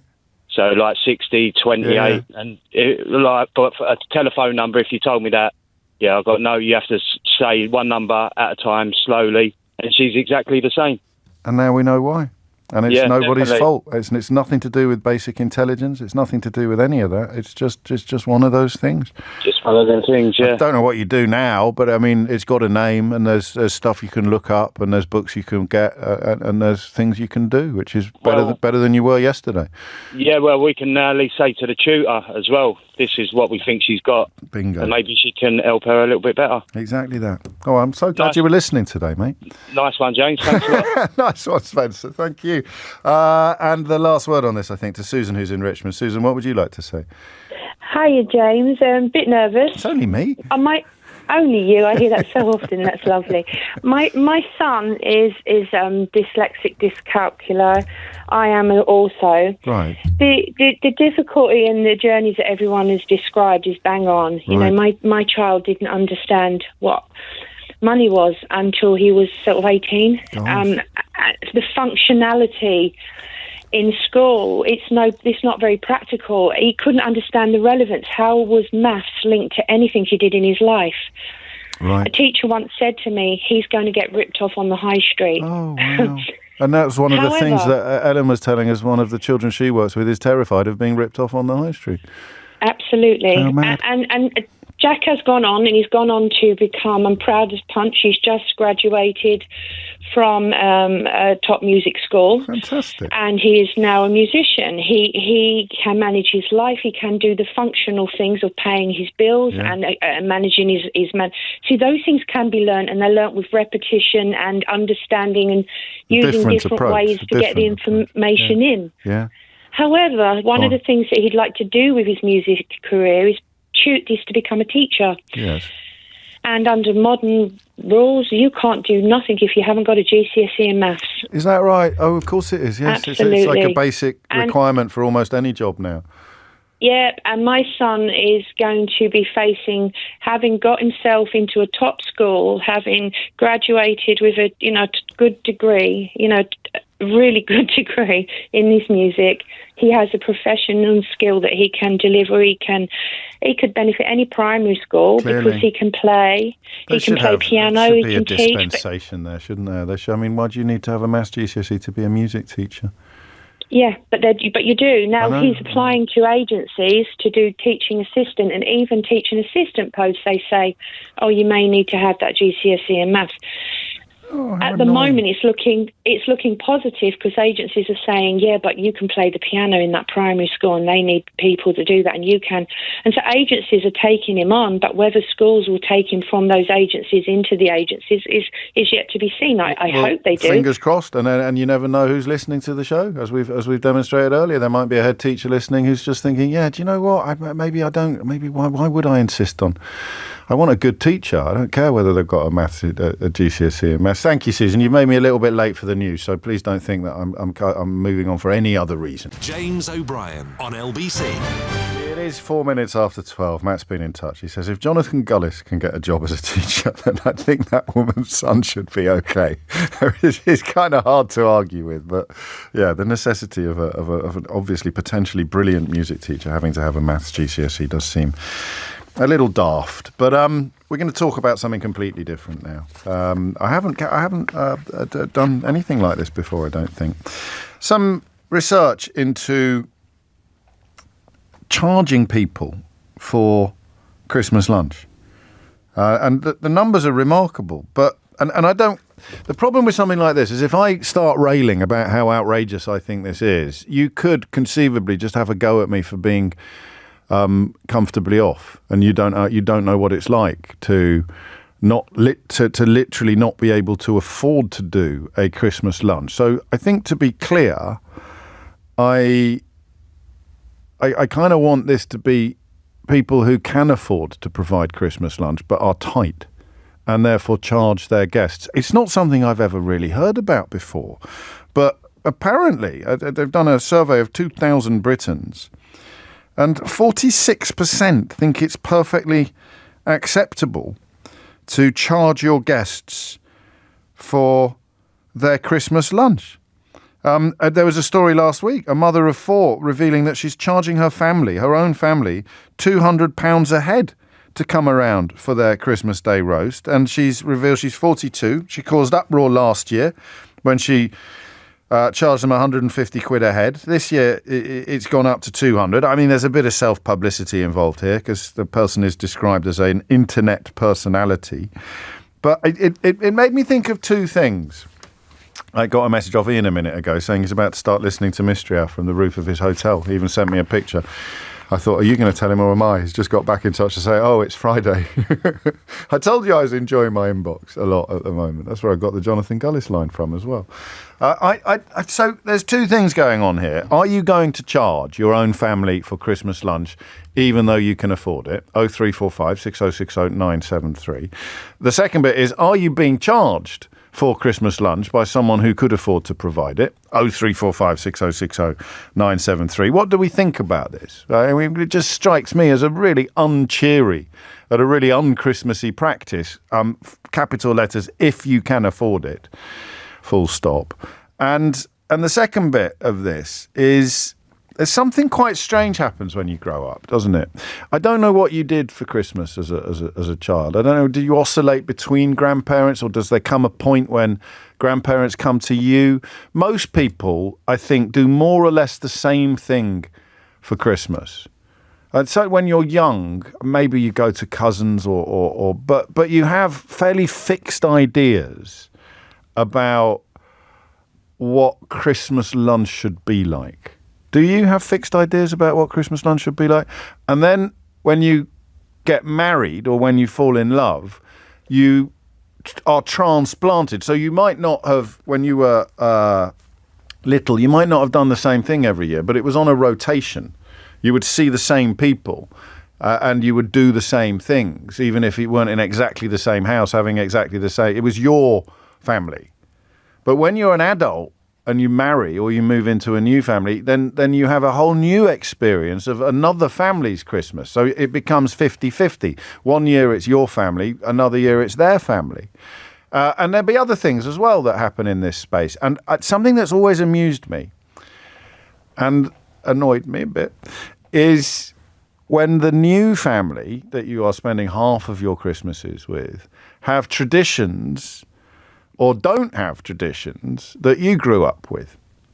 So I'd love to know. I don't know if this is going to work. I'll be honest with you. It's 9 minutes after 12. I'll drive the money point home in a second. But if you can answer that question, Becky already has. My children's paternal nan is charging us all £40 for Christmas dinner.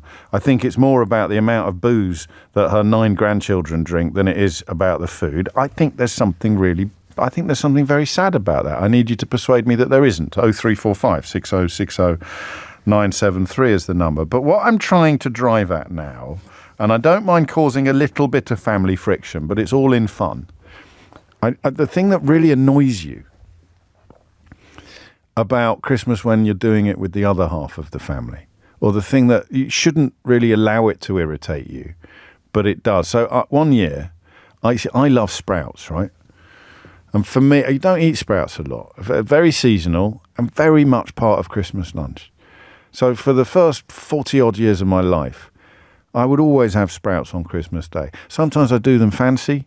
Sometimes I don't do them fancy. If I'm cooking, I'll probably do them with chestnuts and lardons, not with the blue cheese. That doesn't work with Christmas lunch. Whatever you do, don't do it. That's just wrong. It's almost a dish in itself, my famous blue cheese sprout recipe, using the Saint-Agur cream cheese. That's absolutely delicious. So, sprouts.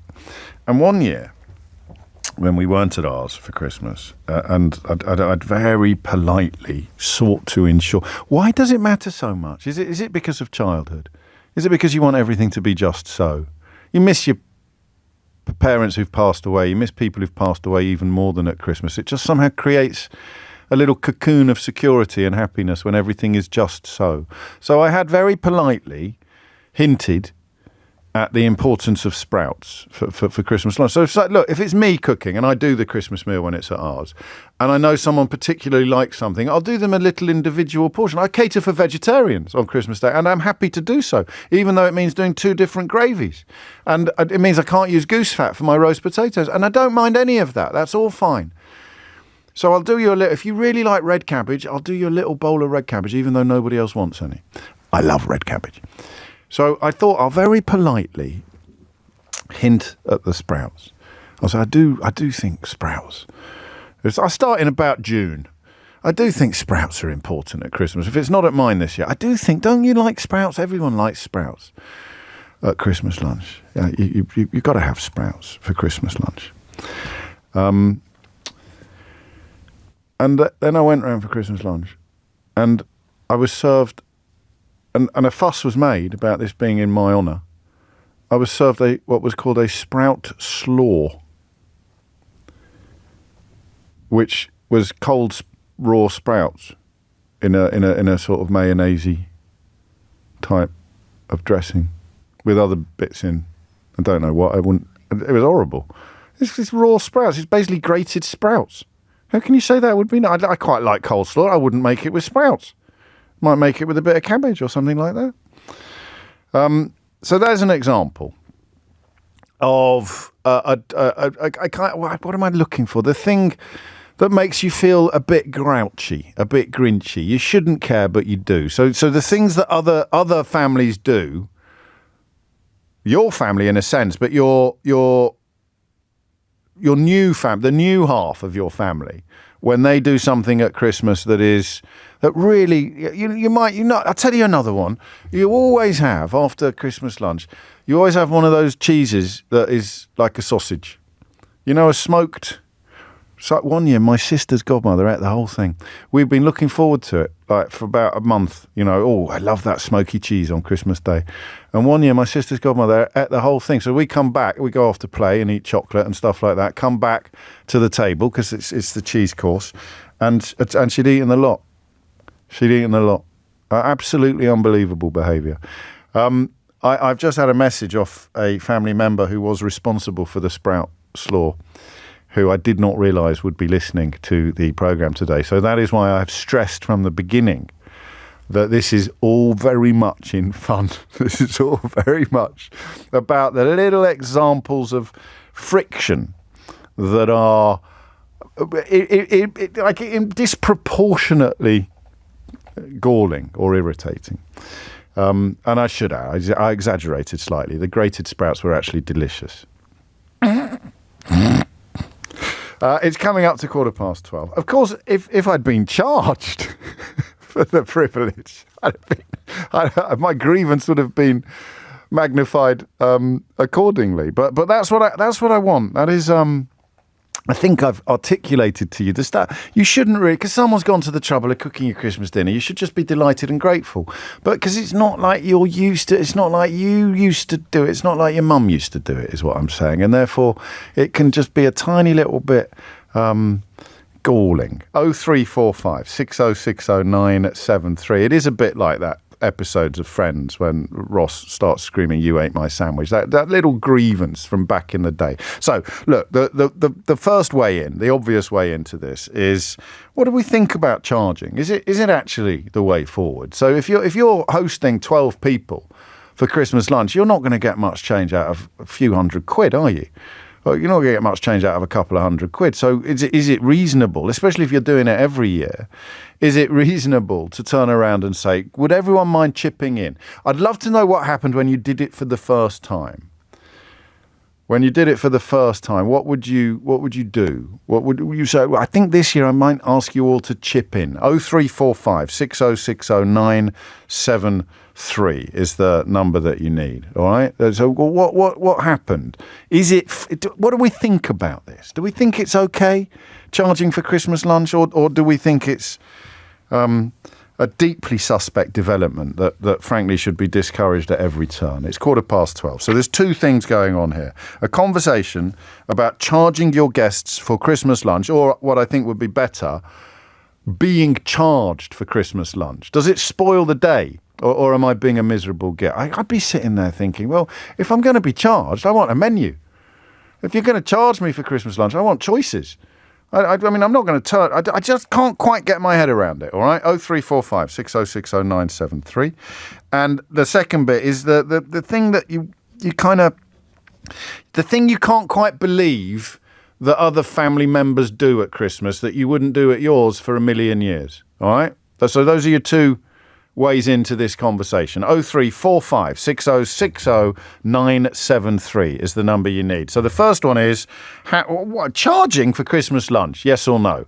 And what's it like when it happens to you? The second one is, you love your family, but when you join they do something at Christmas that you can't quite get your head around. What is it? What's the thing they do that is a bit of an affront to your sensibilities and traditions? There it is. We got there in the end. 12:16 is the time, or just after 12:15. 0345 6060 973 is the number that you need. James O'Brien on LBC.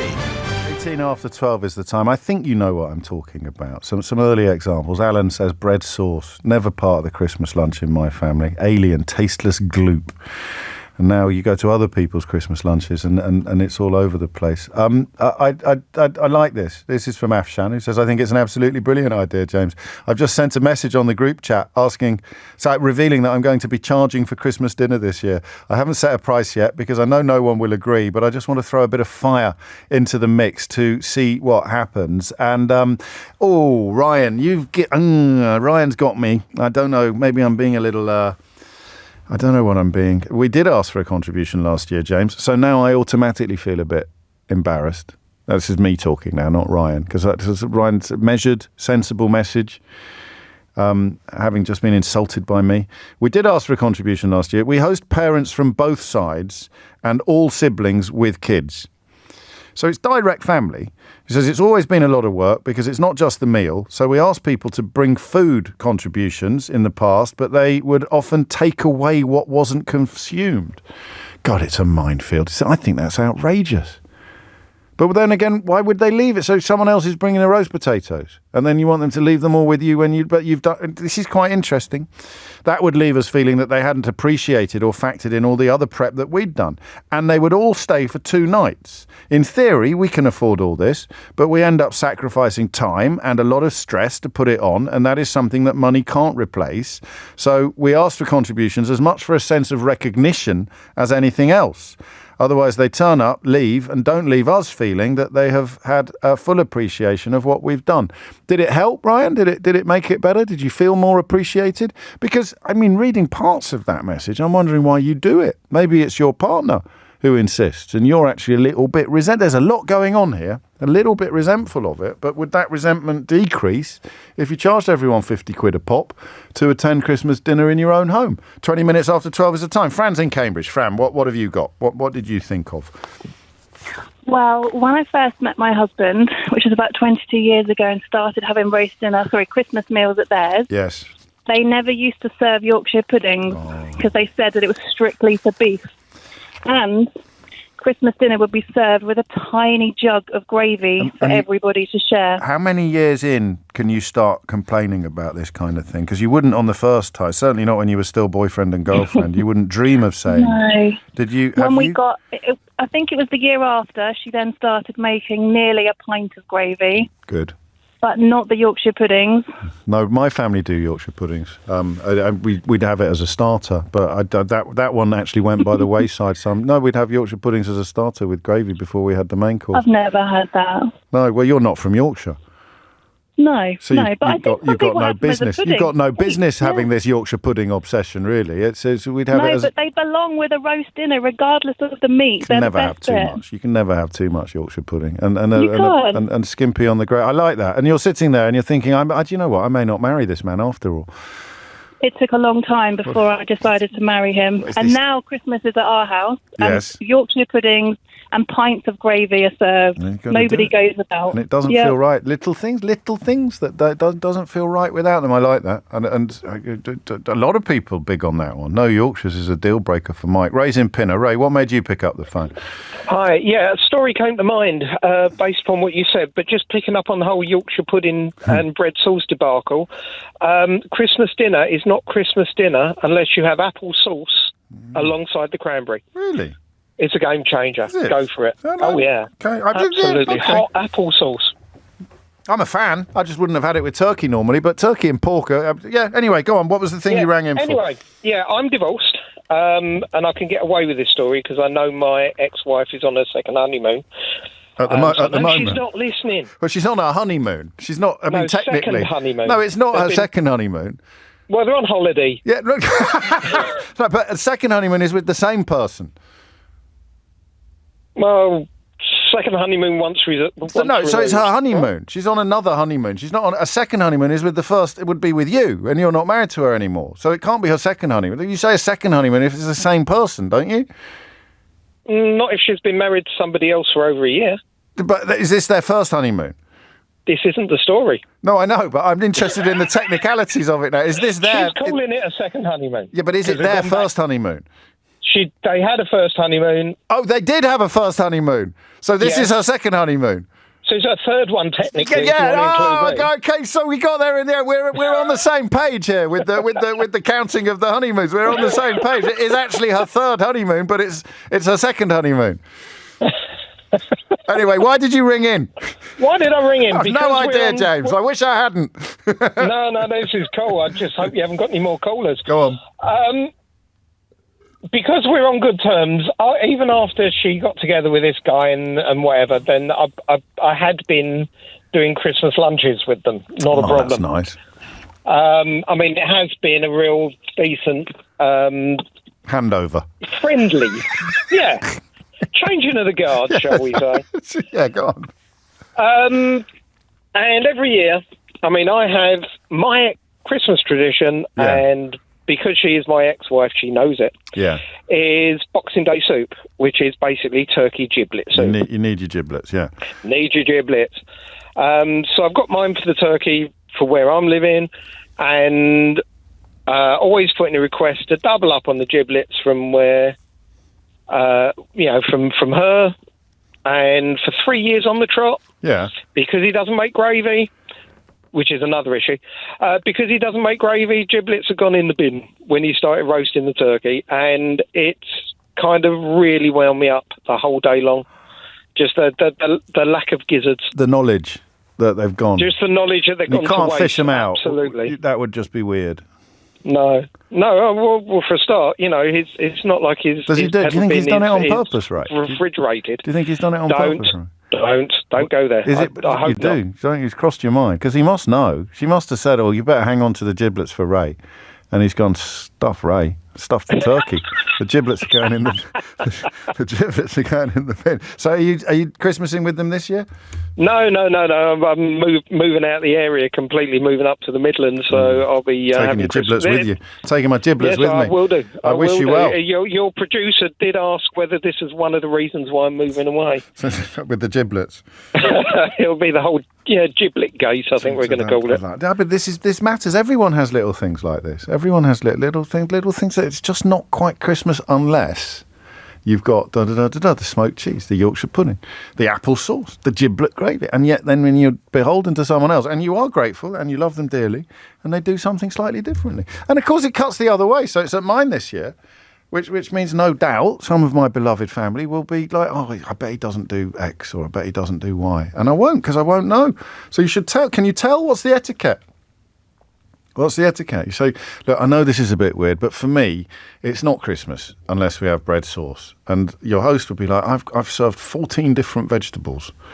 I've served 2 different meats.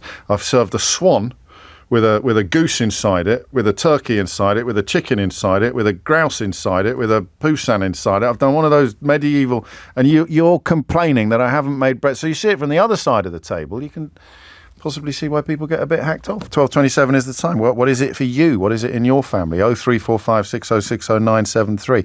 Here's another question. Can you bring your own stuff? So could I have taken my own sprouts? Do you think? A small packet of sprouts. I said, I know no one else cares. I'm just going to microwave them. All right? I don't even need a pan. Could you bring your own bread sauce? If your thing is bread sauce, could you bring a little thermos of bread? Make your own bread sauce. I hope you don't mind, because that's a bit like, I know some people who don't like you putting salt on food if they've cooked it for you because they think it's an insult, like proper chefs. You don't need salt. I've seasoned this to perfection. How dare you put salt on it? You turn up with your own condiments. And I think of bread sauce as a condiment. Is that rude? It probably is. Chloe's in Richmond. There's 2 calls from Richmond today. Might be different Richmonds. Chloe, what would you like to say? So, meanness on Christmas presents. Oh, yeah. My ex-partner's family used to recycle Christmas presents. And when I say recycle Christmas presents, I mean you got back this year what you gave somebody last year. In a funny way? Like, aren't we funny? You don't have to be loyal. He's your ex. It was exactly, and that's not really the reason why he's an ex. But he's probably part of it. But it was like there was a pool. But the thing was, there used to be this ooh ah when you open the present. Isn't that lovely? Just what I always wanted. And one year, we were away for actual Christmas, so we had a second Christmas later on. But on the actual Christmas day, they videoed the Christmas present opening and made us watch it when we went for the second Christmas. And his sister opened a present from somebody and she literally went, "Ooh, isn't this lovely, what I've always wanted." And when we had the second Christmas, she'd literally wrapped it up in the paper that she'd got it in and gave it to me. And passed it on to you. And it's like, it's this mean. It's not about the value of the Christmas present, but I used to buy them thoughtful things, a book on something they were interested in. It's re-gifting rather than recycling, isn't it? It's But it was just bizarre. So she didn't know that you would know, or she knew that you would know? I mean, it sounds insulting the way that you describe it. It was sort of a joke, but there was this pretense of, this is just what I've always wanted, and it's a very thoughtful gift. Yeah. And it was just bizarre. It was just bizarre. Well, I think you're better off out of that. Yeah. I hadn't realised the potential on this for exes, and that's probably the most obvious area in which people are not going to be too worried about causing offence. 0345 606 0973 is the number you need to join in. I nearly read your name out. How many times have I said, don't put anonymous at the bottom of a message? Because if you put anonymous at the bottom of a message, I won't see it until I get there. Luckily, I nearly said your name there, you've used capital letters. So I did spot it first. James, it's not just proper chefs. My soon-to-be ex-mother-in-law, there is a theme emerging here. My soon-to-be ex-mother-in-law used to give me death stares if I dared put salt on any of the food that she'd prepared. It actually gets on my nerves a bit, especially if you do it before you've tasted it. So if I do pasta, for example, I'm quite careful on the seasoning. I like to get it right. You know, if you make a soup, I made minestrone this week, and it says season to taste. So just before you put the pasta in at the end, the little macaronis in at the end, you have a little taste, and you think, oh, it maybe needs a little bit of salt. I'll give it a little bit of pepper. And you serve it up, and someone, before they've had a taste, gets the salt mill and starts putting salt. I don't know why that annoys me slightly. I said, why have I bothered seasoning it? It's turning into a very strange therapy session, today's programme. Amelia Cox is here now with your headlines. James O'Brien on LBC.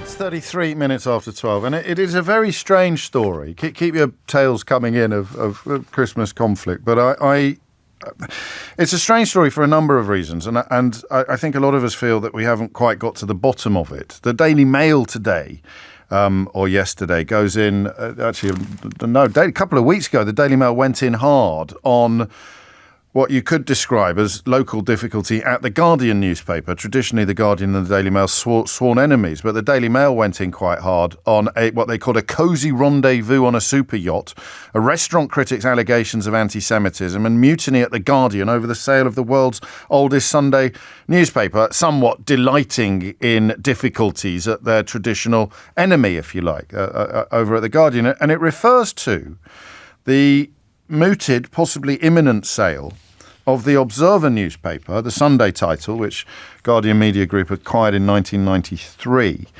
and which is probably my favourite read on a Sunday morning. Its mooted sale to a relatively small outfit called Tortoise, which I have no beef with, to pick up from Mystery Hour yesterday, in the context of what they currently do at Tortoise.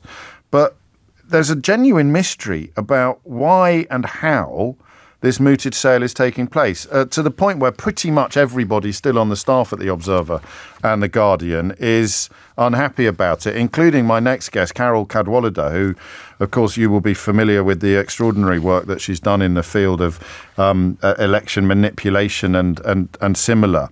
But I thought it was worth returning to the story, Carol, because well, there's a sense of momentum now, isn't there, even though the confusion remains. So what do you understand as one of the biggest names on both titles as the reason behind the decision to sell a profitable newspaper like The Observer to an outfit that has no newspaper, although people on Tortoise have newspaper experience, it is not a newspaper business? I mean, hi, James. Hello.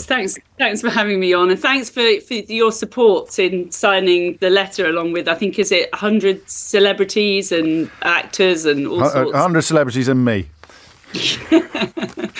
And, I mean, I wish I could answer that question, but the difficulty is that no current or former journalist or editor on The Observer or The Guardian has any clue We are completely in the dark, as are our readers.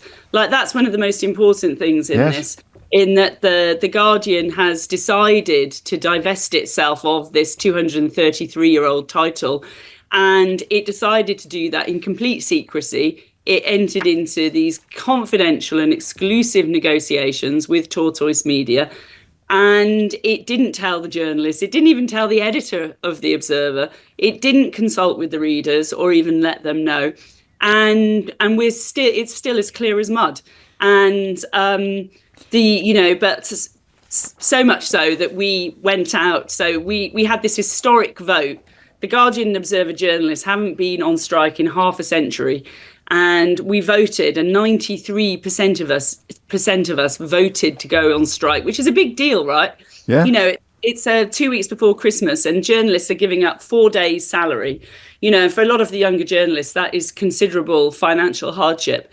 And it's because we think that it's a total betrayal of everything the organisation stands for. And our only demand, it's not like we're out there, sort of demanding, luxury yachts for every journalist. All we're asking for is a pause so that we can understand what the strategic thinking is and look at the other possibilities. Because, in fact, actually, I think 3 or 4 other bidders have now come forward. Now they found it out it's for sale.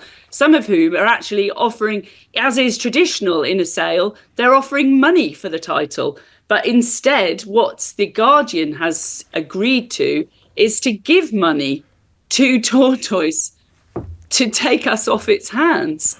And so this is spluttering incomprehension then, right across the editorial floor of both newspapers. This isn't a sort of traditional industrial action for better wages. It's like we do not even begin to understand what is going on here with our beloved title.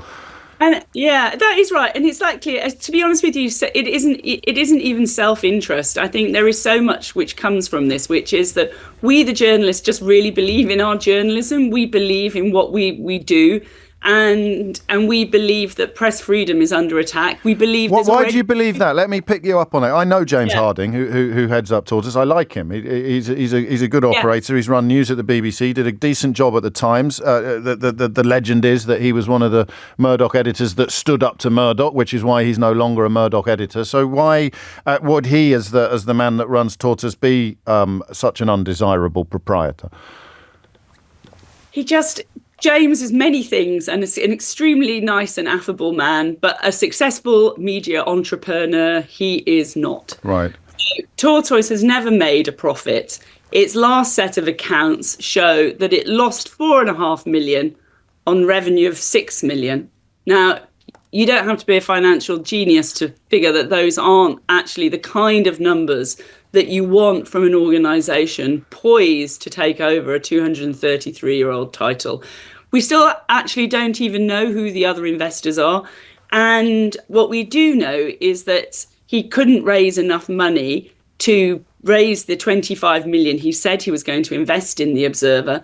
And The Guardian has actually stepped in to give him 5 million towards that sum. So that's £5 million, by the way, which Guardian and Observer readers have voluntarily donated to The Guardian to support The Guardian and Observer's journalism that is now being poured into this private entity with, we don't quite know who else. And if The Guardian said we're paying that money to ensure that the traditions at The Observer continue and that the staff are properly looked after, you and your colleagues would respond by saying, yeah, but that doesn't explain why you're selling it. Also the only reason, so the thing which disturbs us most, James, is that we believe we're being set up for failure, and the reason why we believe that is because why would The Guardian want a competitive threat at the weekend? Why would The Guardian want another news organisation to potentially take its reader revenues, to take its ad sales revenues? Why would it do so unless it's so convinced that the fact that we're going to go onto a new website with no traffic behind a paywall means that we pose no competitive threat? And that's the only explanation we can come up for as to why it's do this rather than go down any other path. And would it mean the end of the print edition? Would it mean the end of the print edition? Do we know? Well, no, because you know what? The whole thing is the Observer as a print edition makes money. Yeah. It actually makes money for the Guardian. This is why the whole rationale behind why they're selling it just doesn't make any sense to us. And you know, it's the same with your listeners, right, James? You depend upon your listeners. They're the lifeblood of the show, aren't they? No, they're all right. And we feel, this is to go back to it. We feel that the readers are the ones being betrayed in this, in that they're not being told about it. They're not being consulted. They have poured money into this organisation to support our journalism, and now it's being sold off for parts, essentially, without... It is an extraordinary business, even by the standards of our sclerotic industry. What you mentioned press freedom. Why should my listeners who don't take The Observer or The Guardian, why should they care about this? Because we already, as you've reported so often, have a really, really constrained media landscape in this country, in that half of the press is controlled by Rupert Murdoch. Some other bits of the press are controlled by Evgeny Lebedev, the son of a KGB officer, and that's really, Lord Lebedev to you, Carol. That's Lord Lebedev of Siberia to indeed. Yes. And that's why the Guardian, which has this very special structure, which has this independence because of this, it's been sitting on this endowment fund, and that's what's made it so precious, really. And it has been able to be sort of very robust and independent, and we see this, that's really diminishing and being lost for the Observer and also lost for the Guardian, because this takes a huge chunk of journalistic resource out of the Guardian too. Of course. And it's, we feel it's been sort of trashing its reputation in the process, which also puts it under threat. I hesitate to ask this question. You don't have to answer it, but what do you feel in your bones about the likelihood of stopping it? I think they've shown themselves. The fact is that the Guardian has run endless editorials down the years about the importance of unions and the labour movement and the history of the labour movement. And whilst we were actually, as journalists, out on strike last week, they convened a special meeting, and at that meeting they voted to proceed. To press on, yes. So I think that gives you an indication of how actually they're determined not to listen. We know they've had hundreds of letters from readers. They're showing a great determination to press on with this regardless. Without telling anyone why. Without telling anyone why they're doing it and why they're so determined to do it, which isn't quite the same question, is it? But neither of them have been answered. No, exactly. So I think it does feel that we're pushing a stone uphill. But at the same time, there are fights which it's important to have. You've got to have them. Yeah, no, I'm with you. And full solidarity from me, as you know. While I have you, you'll be aware of the decision in Romania to overturn an election result because of Russian interference. That's right up your street. Well, it's interesting, isn't it? Whereas in this country, we pretend that there's never been any. The government still refuses to investigate what actually happened at any point in the elections in the last 10 years. Actually, James, I was part of I helped with the sort of non-profit that I set up called The Citizens, organise a group of MPs to challenge the government to have an inquiry into foreign interference in British elections, which is now winding its way through the European Court on Human Rights. But we're launching a podcast next week, which is telling the story of Russian interference in the last 10 years through a spy scandal.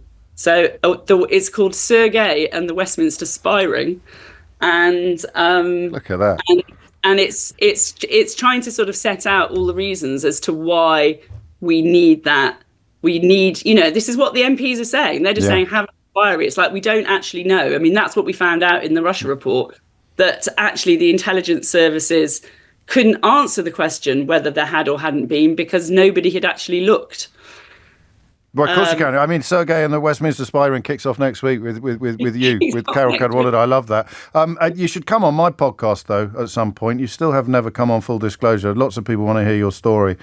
Carol is a legend, writes Mike. They've thrown everything at her, trying to silence her heroic journalism over the last few years, and a few people saying Carol must come on Full Disclosure. But in the meantime, we'll happily... Scare me, James. You're too good an interviewer. Don't be quiet. It's absolute nonsense. And good luck with the continuing battle. I mean, industrial action and raising public awareness. It's always a pleasure, Carol. It's been too long. Thank you. Well, also just to say this, just to go back to the Romania thing briefly. Yes. Right. The whole point is that our elections, we know, are going to be, will continue to be under threat. Elon Musk, we can see what he did in America. We know that he's now got Britain squarely in his sights. If we're not strengthening the law now, then we are going to be utterly vulnerable. And it's madness to think that we're not completely next in line. Carol Cadwallader, thank you, and good luck. 12:47 is the time. 0345 6060973 is the number you need if you want to contribute to the very silly conversation that we were having before that rather serious subject was introduced. I have to tell you, I've got the single best example of what you might call Christmas conflict. Friendly Christmas. I haven't got the phrase right, have we? But I've got one here that is... I mean, it's absolutely brilliant.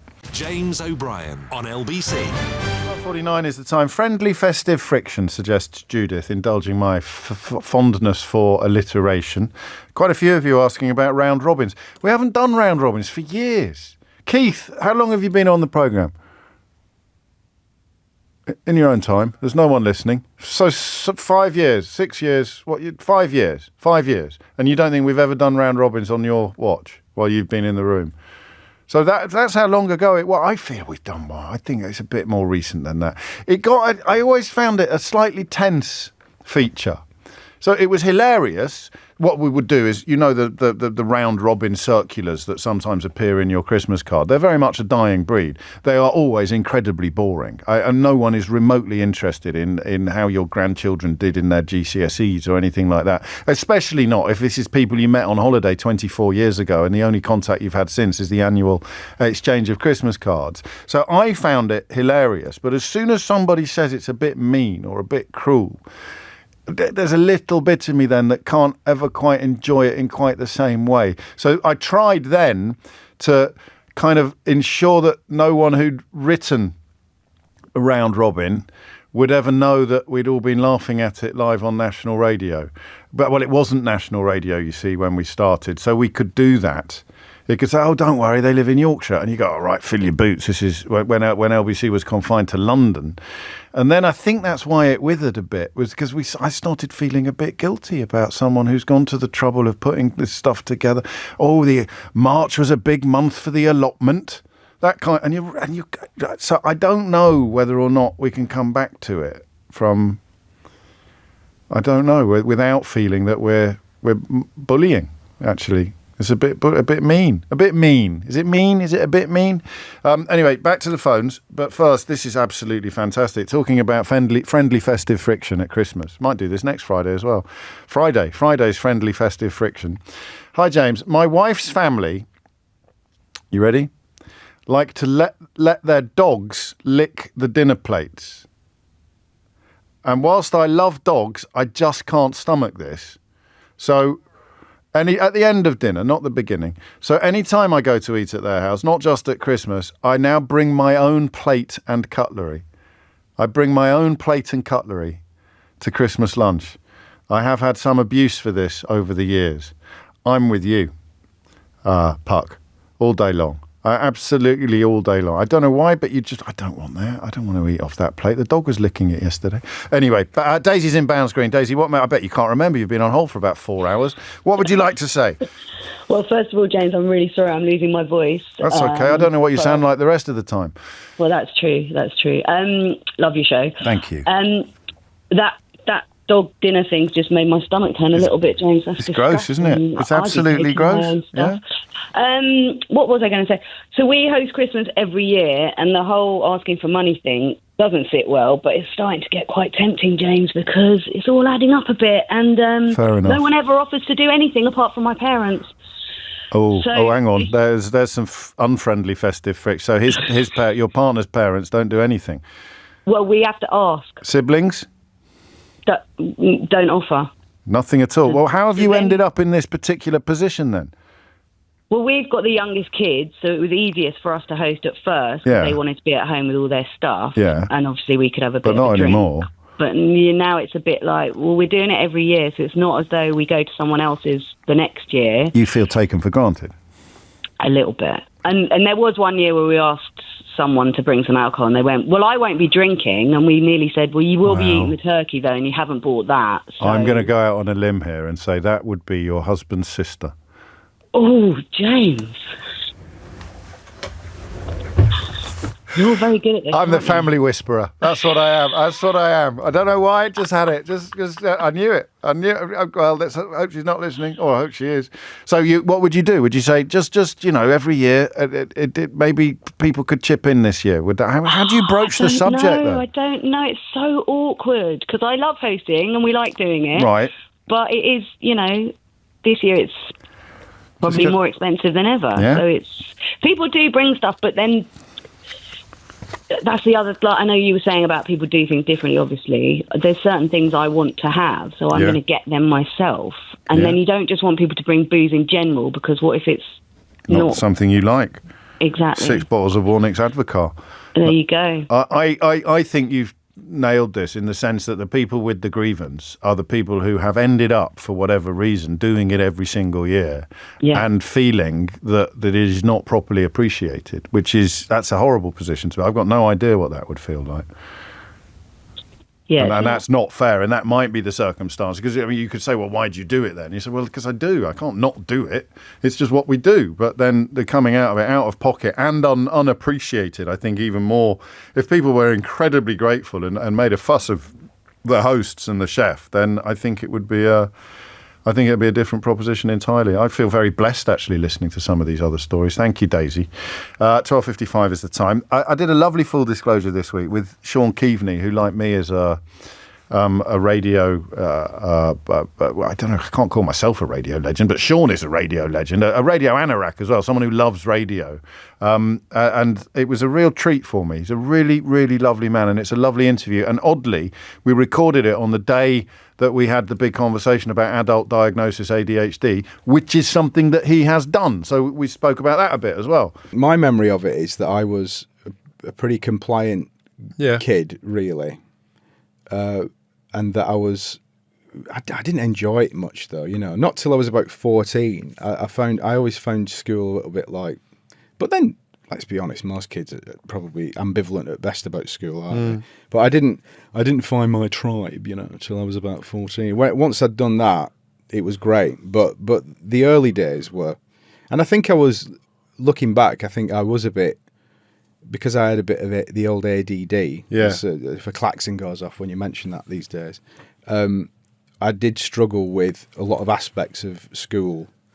Though I think I did all right academically because I was a people pleaser, and I was like, I will work bloody hard on this, But I don't think I was particularly good as a student. Well, I don't sense that you were railing against anything, because you could have been. You've got Catholicism in your life. You've got a unhappiness with school, but you don't, and music, which is one of the great handmaidens of rebellion. But I don't sense that you were a sort of Jimmy Dean in embryonic rebel without a cause or anything like that. It's more like Jimmy Tarbuck, to be honest, than Jimmy Dean. If anything, it's that whole. That's the thing that I think is the rich seam through my life, which I know with a little bit of distance and sometimes a bit of counselling, try to address a bit, is the sort of the deep-seated need to people please. Right. I mean, that gets a bit exhausting. Well, I mean, how much of that, because you've touched on the diagnosis only a couple of years ago, 2 or 3 years ago, of ADD. I'll ask you a bit later about why you took the decision to do that. But working on the premise that we know now that it's there, how much of that is what you just described? How much of it is having a slight consciousness that you're not the same as everybody else. Therefore, you're going to work extra hard to seem as if you are. I mean, it's called masking, isn't it? In therapeutic terms, it sounds like you were doing that. Oh yeah, I think so. But also, I think part of it was that. Part of it was struggling with some aspects of what other people might not struggle with, and therefore, like you say, masking, trying to be like everybody else, which is a bit exhausting. But yeah, it's also just I think one of the things that genuinely, it sounds ridiculous now, but genuinely affected my upbringing was the fact that I was really weird with food. Okay, and I was one of these. I'm sure. I think there's a term for it now, but like you would say, an extremely picky eater. Yeah. To the point where I would exclude myself from loads of different social situations. I would either make excuses or get my mum to make an excuse, or I would hide under a bed, or I'd be like. So it was a strangely isolating experience looking back on it. Yes. And I think for ages when I was younger. But again, my eldest has always got this line, which is like, "You only had one friend, and it was your uncle." 12:58 is the time. That's Sean Keaveney on this week's Full Disclosure. And that's it from me, which is a shame. My apologies to Natasha in Brent, who was actually going to tell us about why she does charge her family members for Christmas. I'm quite glad we didn't have time. No, you see, you say that, I'm like you. My gut reaction was, you just could never, could you? No. Not in a million. Not in a million. But there are some reasons for it. We may return to this. I mean, if somebody said, "Let me bring the trifle I make really well," or let me bring a cake, I was like, of course, that's fine. But no. Would you take your own, like if you know they weren't going to do something that you really like, would you take your own bread sauce or something like that in a little thermos? No, only if I had like dietary needs or was a vegan and they weren't or something. Yeah. No. It's ill-mannered. I feel we're only scratching the surface. It's ill-mannered. It is ill-mannered, isn't it? Yeah, ill-mannered. 50 quid a head. If you missed any of today's show, you can listen back on Catch Up on Global Player, where you can also pause and rewind live radio, as well as listen to a range of podcasts. Download it now for free from your app store, or head to globalplayer.com. Coming up on 4 on LBC, it's Tom Swarbrick, but now it's Sheila Fogarty. James O'Brien on LBC.